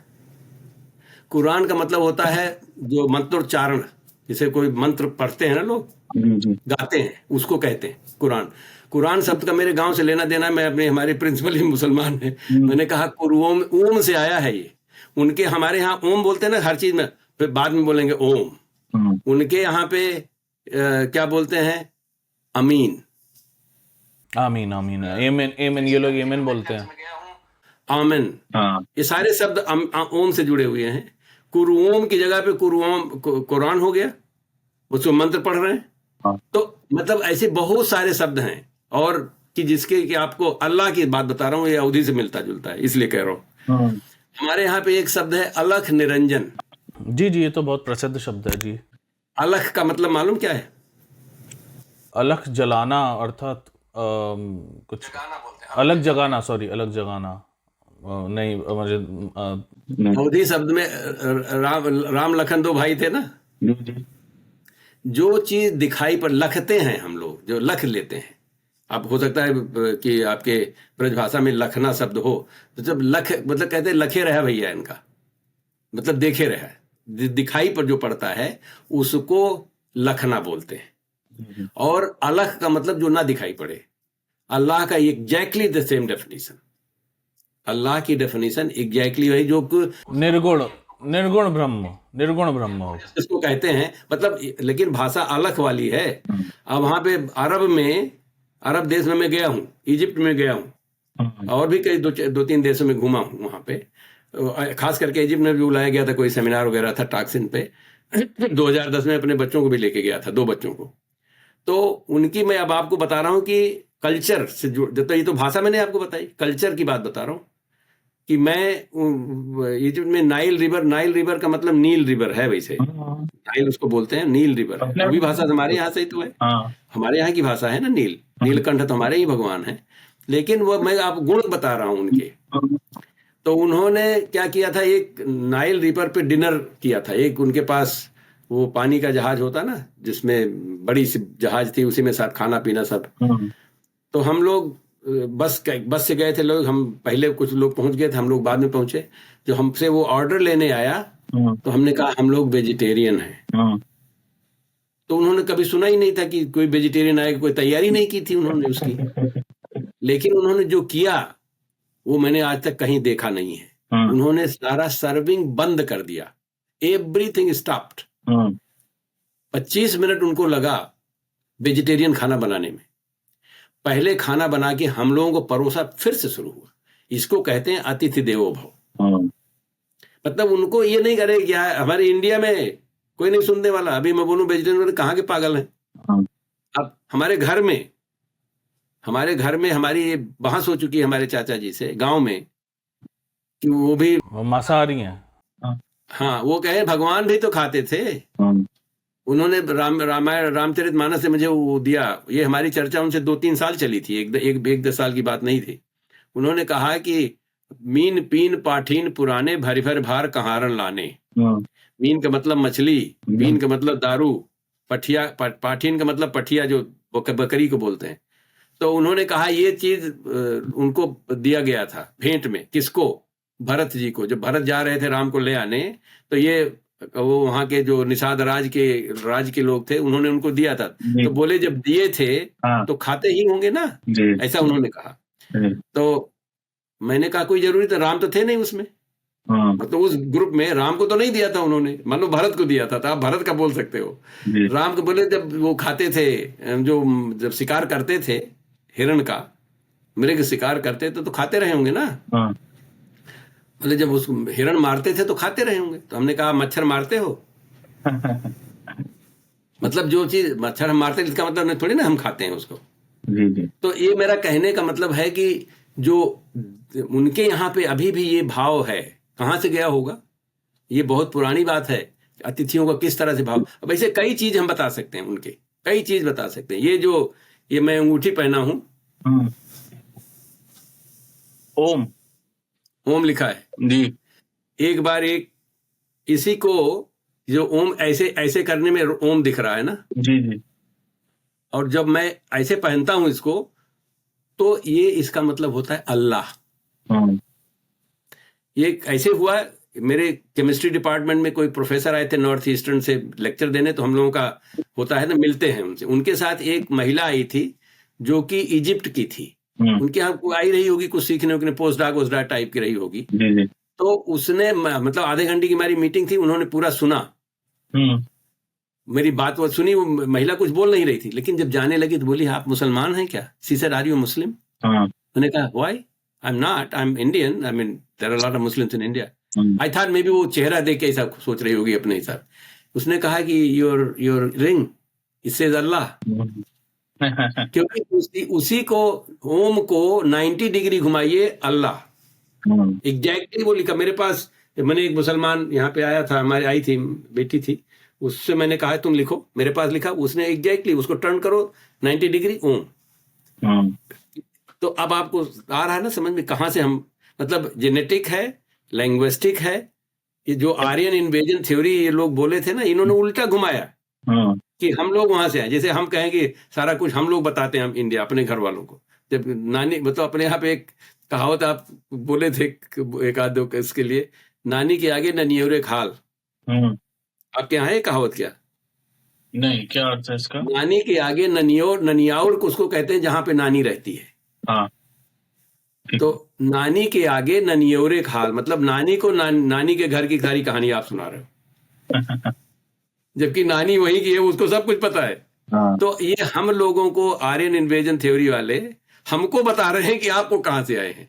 जैसे आपने भी ये मान लिया अभी कि उन्होंने अवेस्तान और ये सब सोफिस्टिकेशन है, सोफिस्ट्री है। मैं अपने अनुभव की बात बता रहा हूं जो आपसे बता रहा हूं। और मैं ये भी बता रहा हूं कि मैं वहां पे अभी आप देख रहे हैं भारत का जो महानता मान बढ़ रहा है मिडिल ईस्ट में, वो तो सबसे कड़के मुसलमान तो वही है ना। लेकिन वो क्यों मान रहे हैं? क्योंकि जिसको समझ में आ जाएगा भारत की परंपरा को, तब जैसे हमने आपको अल्लाह ही सब मैंने बोल दिया ना, वो अल्लाह हो अकबर बोलते हैं बाय द वे। जो वहां पे अल्लाह हो अकबर नहीं बोलते, अल्लाह हो अकबर। अब आपको समझ में अल्लाह अलग से आया होगा वो शब्द, अल्लाह हो अकबर बोलते हैं वो। तो अब उनकी जड़ आप हैं कैसे? भाषा से। कौन सी भाषा? अवधी भाषा। क्योंकि क्यों अवधी भाषा मैं कह रहा हूं, इसलिए नहीं कि मैं वहां का पैदाइश थी। मैंने बोला ना मैं अवधी भाषा का विरोध कर रहा था 8th ग्रेड में। मैं पटोहिया नहीं सुनाना चाहता था, लेकिन जब ज्ञान हो गया तो उसको कैसे बोलूं कि नहीं करूंगा। अब ज्ञान हो गया तो वहां पे नहीं, वही नहीं, सारे जो यूरोपियन लोग हमारे, मैं दूसरा नहीं बताया, दूसरा जो ग्रुप है वहां से जब निकला 40,000 साल पहले, आज के 40,000 साल पहले वो चीन गया। अच्छा। तो उनके फीचर 40,000 साल में फीचर बदल गए। जो अभी अपने यहाँ भी नॉर्थ ईस्ट में जो उनके फीचर बदल गए, हम लोगों के रंग बदल गए। हम हैं तो वहीं के, ये सारे वो साउथ इंडियन तो सांवले होते हैं, भगवान राम सांवले थे, लेकिन हमारे रूप बदल गए क्योंकि हमारे जो एनवायरनमेंट का प्रभाव पड़ता है, ये एनवायरनमेंट का प्रभाव पड़ गया, यूरोपियन व्हाइट स्किन के हो गए और हैं वहीं के। ये कोई जेनेटिक चेंज आपको मालूम है? जेनेटिकली आप और हम 99.9% वही हैं। अगर आपका जीन हमारा, इसमें कोई सारी दुनिया के लोगों को बता रहा हूं, ये तो इन्वायरमेंट का फर्क पड़ता है, एपिजेनेटिक्स है ये। और ये अपने को बता रहे नहीं हम तो रेस थे, हम वहां से आए, लेके ज्ञान भाषा भी हमको बताए, हम उनकी सारा उन्होंने संस्कृत से सारा जोड़ दिया, संस्कृत वाले और महान बन गए। लेकिन ये नहीं सोच रहे हैं कि इस सबका जो उत्पत्ति है प्राकृत भाषा है, कोई भी प्राकृत भाषा होगी। और अवध की भाषा मुझे लगता है इसलिए कि जो अवधी भाषा का महत्व है कि मनु वहीं से शुरू हुए तो भाषा वहीं की रही होगी ना। तो वो भाषा के, उस भाषा का ही प्रभाव मराठी पे पड़ा हुआ है, बंगाली पे पड़ा हुआ है, गुजराती पे पड़ा हुआ है। अब खास करके बंगाली लोग बड़े अपने भाषा के बड़े वो समझते हैं ना अपने को। तो हमारे कई मित्र हैं बंगाली लोग, तो वो मानते नहीं है, वो सोचते हैं बंगाली भाषा सारा कुछ चला हुआ है। तो मैंने उनसे कहा कि भाई हम गए थे कलकत्ता, वहां पे वो जो ड्राइवर है ना, वो सीधे चलने को सोझे बोलता है। जैसे अपने हमारे यहाँ भाषा सोझे चला भैया, सोझा मतलब हो सकता है उसी से मिलता जुलता हो या उल्टा हुआ, जैसे आप कह रहे हैं ना संस्कृत ने भी बहुत सारे शब्दों को लिया होगा, ऐसा भी जिससे भी सोझा जब शब्द बोलते हैं वही जो हमारे यहाँ अवधी में बोलते हैं। अवधी शब्द का प्रभाव बहुत सारे ऐसे शब्द हैं। मैं चाहता हूं, मैंने कुछ एक प्रोजेक्ट शुरू किया है कि एक लॉ होता है, इसको कहते हैं बर्नर्स लॉ, ये भाषा का लॉ है। उसमें जैसे हम केमिस्ट्री में बताते हैं ना, इससे ये यहाँ पे एक मॉलिक्यूल जुड़ा, इसके ये एटम जुड़ा, इसमें ये बॉन्डिंग बनी, वैसे वो भी शब्दों का जाल रचते हैं। अच्छा। और एक इसका मैंने एक कॉन्फ्रेंस करवाया था, क्योंकि मैं थोड़ा जिद्दी टाइप का आदमी हूँ, गाँव का हूँ ना। तो मैंने एक 2006 में इंडियन सिविलाइजेशन की ओरिजिन पे बल्कि किताब भी लिखा हूँ। मतलब किताब मेरी मैं एक चैप्टर लिखा हूँ, बाकी सब और लोग लिखे हैं उसमें। तो विद्वान लोगों में बुलाया था, उसके बाद मैंने दोबारा बुलाया था मैंने ऐसा प्रण कर लिया था कि जब तक ये खत्म नहीं हो जाता, ये इस तरह की जो गलतफहमी है, तब तक इसको करेंगे। अब गलतफहमी, अब कोई आर्यन इन्वेजन थ्योरी अब कोई नहीं बोलता है, अब लोग मुंह छुपा रहे हैं, तो मैं नहीं कर रहा हूँ। नहीं, मैंने 2011 में भी किया था, और वहां पे एक यूनिवर्सिटी ऑफ रोम की महिला थी, इस समय नाम याद नहीं आ रहा है, तो वो उसकी, और प्रोफेसर गिरीश नाथ झा जेएनयू के हैं, वो दोनों ने उस किताब का एडिटिंग किया हुआ है। उसने बताया कि बर्नर्स लॉ के हिसाब से European languages have no, it's not this way, it's the other way. उसने मतलब अब आप, मैं मैथमेटिक्स और फिजिक्स और केमिस्ट्री का दुर्व्यवहार करके और कुछ आपको समझा दूं, तो आप हमको जानते, मैं तो केमिस्ट तो मैं हूं, आप तो मैनेजमेंट वाले हैं, तो ठीक ही होगा जो केमिस्ट्री वाला बोल रहा है। तो इस तरह से इन लोगों ने हमारे ऊपर दबदबा जमाया आर्यन इन्वेजन थ्योरी का, और उसी जिस लॉ का, बर्नर्स लॉ का यूज कर रहे थे। मैंने असाइन किया था अपने संस्कृत वालों से, मुझे थोड़ी सी इसलिए भी शिकायत है, मैं 2 संस्कृत के PhD, एक तो असिस्टेंट प्रोफेसर भी थे, उनको ये काम दिया, वो किए नहीं। मैंने कहा ये आप बर्नर्स लॉ यूज करो ना, आप बर्नर्स लॉ यूज करो, जिसके उस महिला ने हमको बताया, she is a linguist university of Rome में, और उसने जब बताया कि बर्नर्स लॉ को गलत उपयोग किया गया, तो आप लोग यूज करो ना। और उसी बर्नर्स लॉ को, या किसी, हमने कहा अपना ही लॉ बना लो यार, ये दिखाओ कि भारतीय भाषाओं में क्या कनेक्शन है, तब ये लगेगा जो आप चाहते हैं, सोच रहे हैं कि भाषाओं का कैसे उत्थान हो, तब होगा उत्थान। जब सही बात कही जाएगी तब उत्थान होगा, और सही बात के साथ विज्ञान, इतिहास, भूगोल, ये सारा चीज होना चाहिए। ऐसा नहीं कि एक तरह से हमने बोल दिया हो तो वैसे होना। इस बात से जो है मुझे लगता है कि अगर हम ऐसा करेंगे, इस कनेक्शन जो है इस तरह के, अवध का जो अवधी भाषा का जो महत्व है, इसलिए है कि वहां मनु थे, मनु ने राज किया था, और वहीं से इक्ष्वाकु, सूर्यवंशी, ईला, चंद्रवंशी, इस सारी संसार को हम ये मान सकते हैं। वसुधैव कुटुंबकम की मैं बात कर रहा था, संयुक्त परिवार की बात कर रहा था, तो जब हमारे ये सूर्यवंश, चंद्रवंशी तो सब हैं, सबके सब, आप भी या तो सूर्यवंशी या तो चंद्रवंशी, क्योंकि वो वहां से मनु से चला हुआ है। उनके 2 पुत्र थे, एक से सूर्यवंश चला था, एक से चंद्रवंश चला था। तो इसमें जाति का नहीं, पाति का नहीं, रेस का नहीं, न व्हाइट न ब्लैक न ब्राउन, कोई फर्क ही नहीं पड़ता।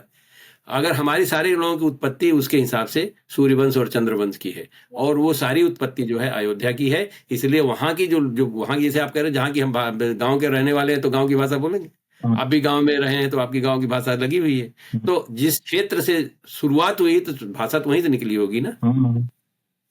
तो इसलिए अवधी भाषा का महत्व और भी भाषाओं से ज्यादा है, क्योंकि ये सारी कस्मोलॉजी को जोड़ देती है। चलिए अंतिम प्रश्न पूछता हूँ आपसे बलराम जी, क्योंकि मेरे मोबाइल की बैटरी जाने वाली है। आप ये बताइए कि क्या कदम उठाने चाहिए इसके संरक्षण के लिए, क्योंकि व्यक्तिगत स्तर पर, सामाजिक स्तर पर तथा प्रशासनिक स्तर पर क्या ऐसे कदम उठाएं कि ये भाषाएं जो हैं लुप्त ना हों, लोग इनको बोलना नहीं तो कम से कम पढ़ना जारी रखें? क्या इसके लिए किया जाना चाहिए आपके अनुसार? व्यक्तिगत रूप से पहले तो, जैसे मैंने इतने दिन मैंने कहा, मैंने शुरू में उसका विरोध किया। ज्ञान मतलब विरोध करने में कोई परेशानी नहीं है, विरोध करना चाहिए, लेकिन इसके लिए तैयार रहना चाहिए। कोई सही बात बोलेगा तो समझ भी लेंगे, उसको हम मानने के लिए तैयार हैं। मैंने तमिल का विरोध किया, पता लगा तमिल के बहुत सारे शब्द जो है ना, अम्मा, माँ, हमारे यहाँ जो शब्द है अंग्रेजी संस्कृत में अम्मा शब्द है, अम्मा वही बोलते हैं, वो लोग अम्मा ही बोलते हैं। हमारे घर में मैं अपनी माँ को भी अम्मा ही बोलता था। अम्मा अप्पा बोलते हैं। जी। अप्पा, अच्छा अप्पा वो लोग बोलते हैं। अब अप्पा तो मैंने नहीं सुना, यहाँ भी कभी कभी देखा किसी को बोलते हैं, लेकिन बप्पा तो सब बोलते हैं। बप्पा बोलते हैं, मुसलमान लोग अब्बा बोलते हैं, मुसलमान लोग अब्बा बोलते हैं उधर, अब्बू, अरबी में भी तो मिल गए ना। तो वो हम ये रादर देन सेइंग कि मुसलमान ऐसा बोलते हैं, हम ऐसा नहीं करें। ये जो मैंने देखा बहुत सारे लोग बड़ी गलत काम करते हैं। हम तो कह रहे हैं, हम तो सबसे जुड़े हुए हैं, हम बता, आप ही से बोले, और कई कहानियां हैं, और भी कहानियां हैं। साहब एक बार किसी ने हमको सिंह साहब बोल दिया, और फिर बोले कि अरे नहीं मैं आपको सिर्फ साहब नहीं बोला। मैंने कहा क्या हो गया? बोले नहीं वो और लोग बोलते हैं ना। हमने कहा कौन लोग? तो उनका नाम ही नहीं ले, मुसलमान नहीं बोले, बोलते जो सर तन से जुदा करने वाले लोग। मतलब इतनी ज्यादा भ्रांति और घृणा। नहीं, मुसलमान गलत काम करते हैं, जो गलत काम करते हैं उसको हम बोलेंगे नहीं करो इसको, और नहीं सुनेंगे इसका, लेकिन इसका मतलब नहीं कि हमारे उनसे संबंध नहीं है। वसुधैव कुटुंबकम होगा कैसे? तो पहली बात तो ये हम व्यक्तिगत रूप में हमको समझना पड़ेगा, और थोड़ा सा ओपन माइंडेड होना पड़ेगा कि हम सारे लोग, जैसे हमारी जो फिलॉसफी है, उस फिलॉसफी के अनुसार हम चीजों को समझने का प्रयत्न करें, व्यक्तिगत रूप से भी।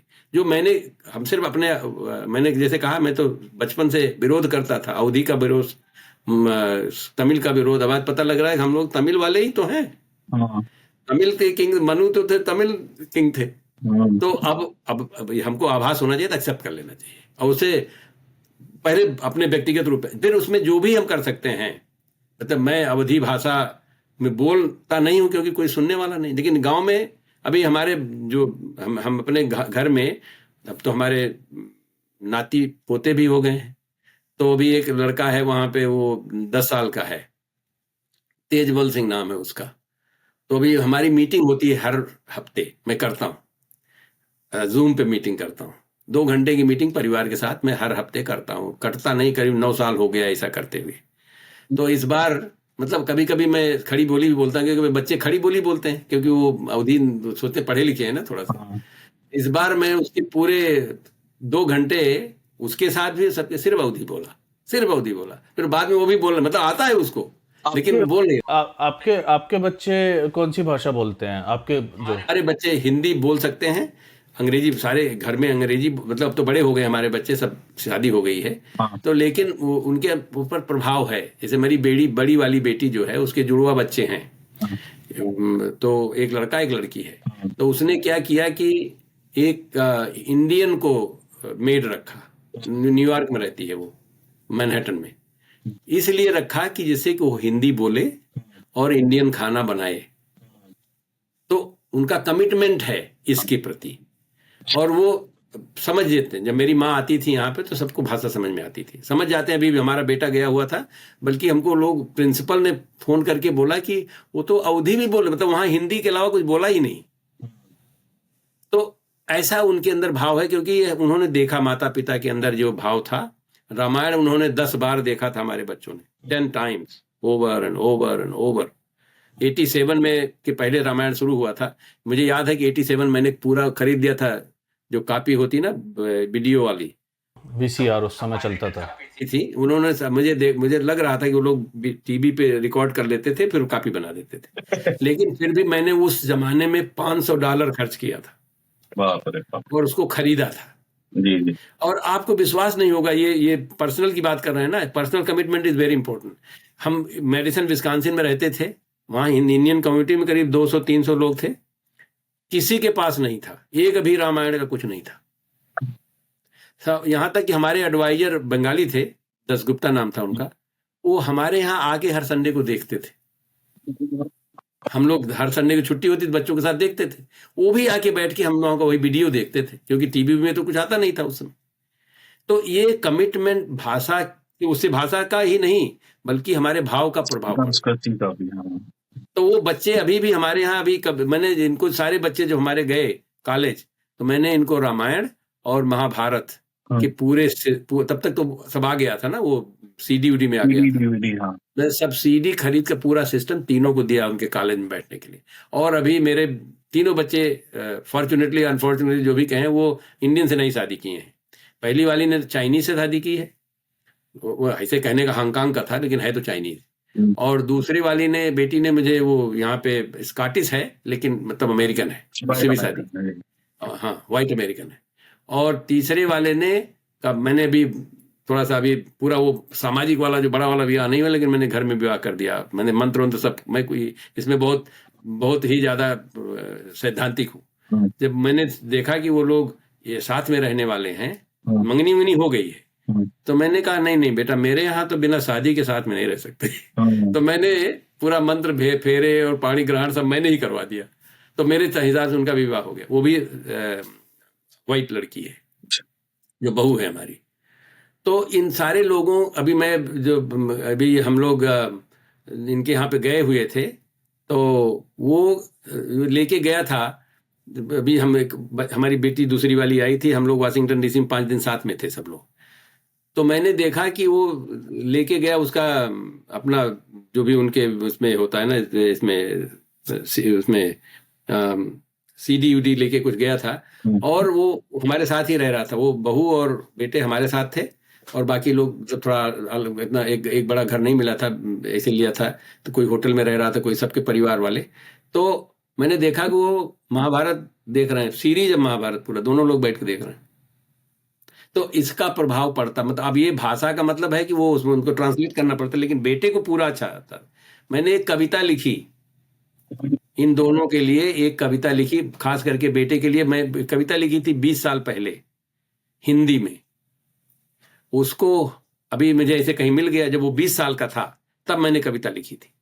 तो मैंने उसको हिंदी में लिख दिया और उसको भेज दिया। बेटा 20 साल, मैंने तीनों के लिए लिखा था। जब 20 साल के हो गए थे तो हम सोचते हैं कि उनका किशोरावस्था खत्म, अब गृहस्थ जीवन शुरू वाला अवस्था आ गई। तो मैंने सबको लिखा था, कॉलेज वाले चले ही जा रहे थे सबके सब, तो मैंने अपनी तरफ से अपने भाव व्यक्त किए थे। तो उसको मैंने कहा बेटा लिख के दिया, उसने पढ़ा, उसको बोला हमको समझ में आ गया डैडी। तो हमने कहा कि अब बहू को बोलो कि इसको ट्रांसलेट करे इंग्लिश में, क्योंकि ट्रांसलेट करने के लिए समझना तो पड़ेगा। तो ये मतलब एक तरीका होता है, ये मैं कह रहा हूँ, ये सब चीज को सिखाने समझाने का। भाषा भी तो भाषा वो सब समझ देते हैं, कुछ बोलते भी, कुछ ऐसी अवधी भाषा के जो फ्रेजेज हैं वो वही अवधि में ही बोलना पड़ता है, और किसी में तो वो लोग भी बोल लेते हैं, तो लेकिन समझ पूरा जाते हैं। हिंदी बोल लेते हैं बहुत अच्छे से, अंग्रेजी में थोड़ा खैर बोलते हैं। तो ये हमारे यहाँ घर का अपना है। लेकिन बात मैं ये कह रहा हूँ कि अगर व्यक्तिगत रूप से हम कमिटेड हैं जहां पर भी हैं, अब उनको सबको समझ, हमारे बच्चे they are on my distribution list, जो मैं आपको डाला कि नहीं डाला, भी नहीं डाला हूँगा, डाल दूंगा आपको डिस्ट्रीब्यूशन में। जो हमारे यहाँ होता रहता है ना कार्यक्रम, ये लेक्चर वो लेक्चर, ये सब ऐसा, वो they are all on my list. और कभी कभी दे कमेंट ऑल्सो ऑन के, oh this was very good, कभी कभी सुनते भी हैं। तो अभी इतना ही से ज्यादा तो नहीं कर पाते हैं, नहीं कर सकते हैं इतना ज्यादा प्रभावित कर बच्चे साथ में आपकी बात भी सुन ले, बहुत बड़ी चीज है। तो लेकिन वो हो रहा है। तो व्यक्तिगत रूप से ये, सामाजिक रूप से अब मैंने कुछ किताब लिखी हुई है, कुछ मैंने कार्यक्रम करवाए हुए हैं, लोगों को बोलता हूँ, लोगों को, जैसे मैंने अभी आपको बताया ना कि योगी जी ने कहा वो लिपि तो एक ही है, तो ऐसा भी बोलता हूँ। मैं मानता हूँ उनको, बहुत अच्छे व्यक्ति हैं, लेकिन भ्रम है, तो भ्रांतियां दूर करनी है। और ये आपका विचार और ज्यादा अच्छा लगता है मुझे कि सारे भाषाओं का ऐसा होना चाहिए, क्योंकि सबका क्षेत्रीय प्रभाव होता है, क्षेत्रीय प्रभाव से ही भाषाएं पड़ती, क्योंकि पेड़ पौधे, मतलब अगर भाषा का आप ये देखें उत्पत्ति कहाँ से हुई है, तो भाषा की उत्पत्ति कुछ तो हमारे अंदर, हमारा बायोलॉजी है, लेकिन बहुत सारा जो कान से सुनते हैं ना, चाहे पक्षी, पेड़ पक्षी, बरसात, ये सारा उसी से भाषाएं आती हैं, जो ओरिजिन है उनका। तो इसलिए क्षेत्रीय भाषाओं को जरूर देना चाहिए, महत्व देना चाहिए। ये कभी नहीं करना चाहिए सबको एक ही भाषा बोलेंगे। डाइवर्सिटी माननी चाहिए, जैसे हम और आप अलग अलग दिखाई पड़ रहे हैं, आप भी पुरुष हैं, मैं भी पुरुष हूं, लेकिन एज के अलावा भी बहुत सारे, सब आप जैसा कोई नहीं मिलेगा, हमारे जैसा कोई नहीं मिले, तो हम क्यों नहीं, दिस इज एक्सेप्ट, ये भारत की परंपरा है, ये भारत की परंपरा है, तो उसको हमको कोशिश करना चाहिए। अब जहां तक एडमिनिस्ट्रेटिव की बात है, कभी उनको क्रिटिसाइज करना पड़ेगा तब सुनेंगे, कभी उनको सहूलियत देनी पड़ेगी, वाहवाही करनी पड़ेगी। जैसे मैंने अभी आप वाहवाही किया मोदी जी का कि वो कर्तव्य भवन बनाए, कर्तव्य पथ भी बनाए, तो बहुत अच्छी बात है, लेकिन उनको ये भी याद दिलाना पड़ेगा कि राजभवन और राजपथ भी और भी बड़ी बात है। राम राज्य तभी आएगा जब ऐसा करेंगे। ऐसा सब करके मुझे लगता है कि हम लोग प्रयत्न करें, और आपस में जिन लोगों को इसमें है इंटरेस्ट है, आपस में और चर्चा करनी चाहिए। जैसे आप पॉडकास्ट कर रहे हैं, ये भी बहुत अच्छी बात है, कम से कम कुछ लोग तो सुनेंगे कि भाई ऐसी बातें हैं। यही हमको लगता है कि हम कर सकते हैं। चलिए बलराम जी, बहुत अच्छा लगा आपसे बात करके, और मैं आशा करता हूं कि समाज तथा प्रशासन दोनों आपके सुझाव सुने तथा इस इतिहास को भी जानें जो आपने विस्तार से आज बताया। बहुत नई नई बातें मुझे को सीखने को मिली, मुझे नहीं पता था ये सब, जो आपने जुड़ाव बताया सारे वो भौगोलिक क्षेत्रों के बीच, बहुत स्थानों के बीच, ये सब मेरे लिए नया ज्ञान है। मैं इसको दोबारा सुनूंगा और इस पर और अध्ययन करूंगा। मेरे मोबाइल की बैटरी जाने ही वाली है। चलिए, बहुत अच्छा लगा, और आपसे पुनः चर्चा होगी इस विषय पर तथा अन्य विषयों पर भी। बहुत बहुत धन्यवाद अपना समय निकालने के लिए। चलिए, नमस्ते। नमस्ते। अभी काटिएगा मत, अभी मैं एक सेकंड।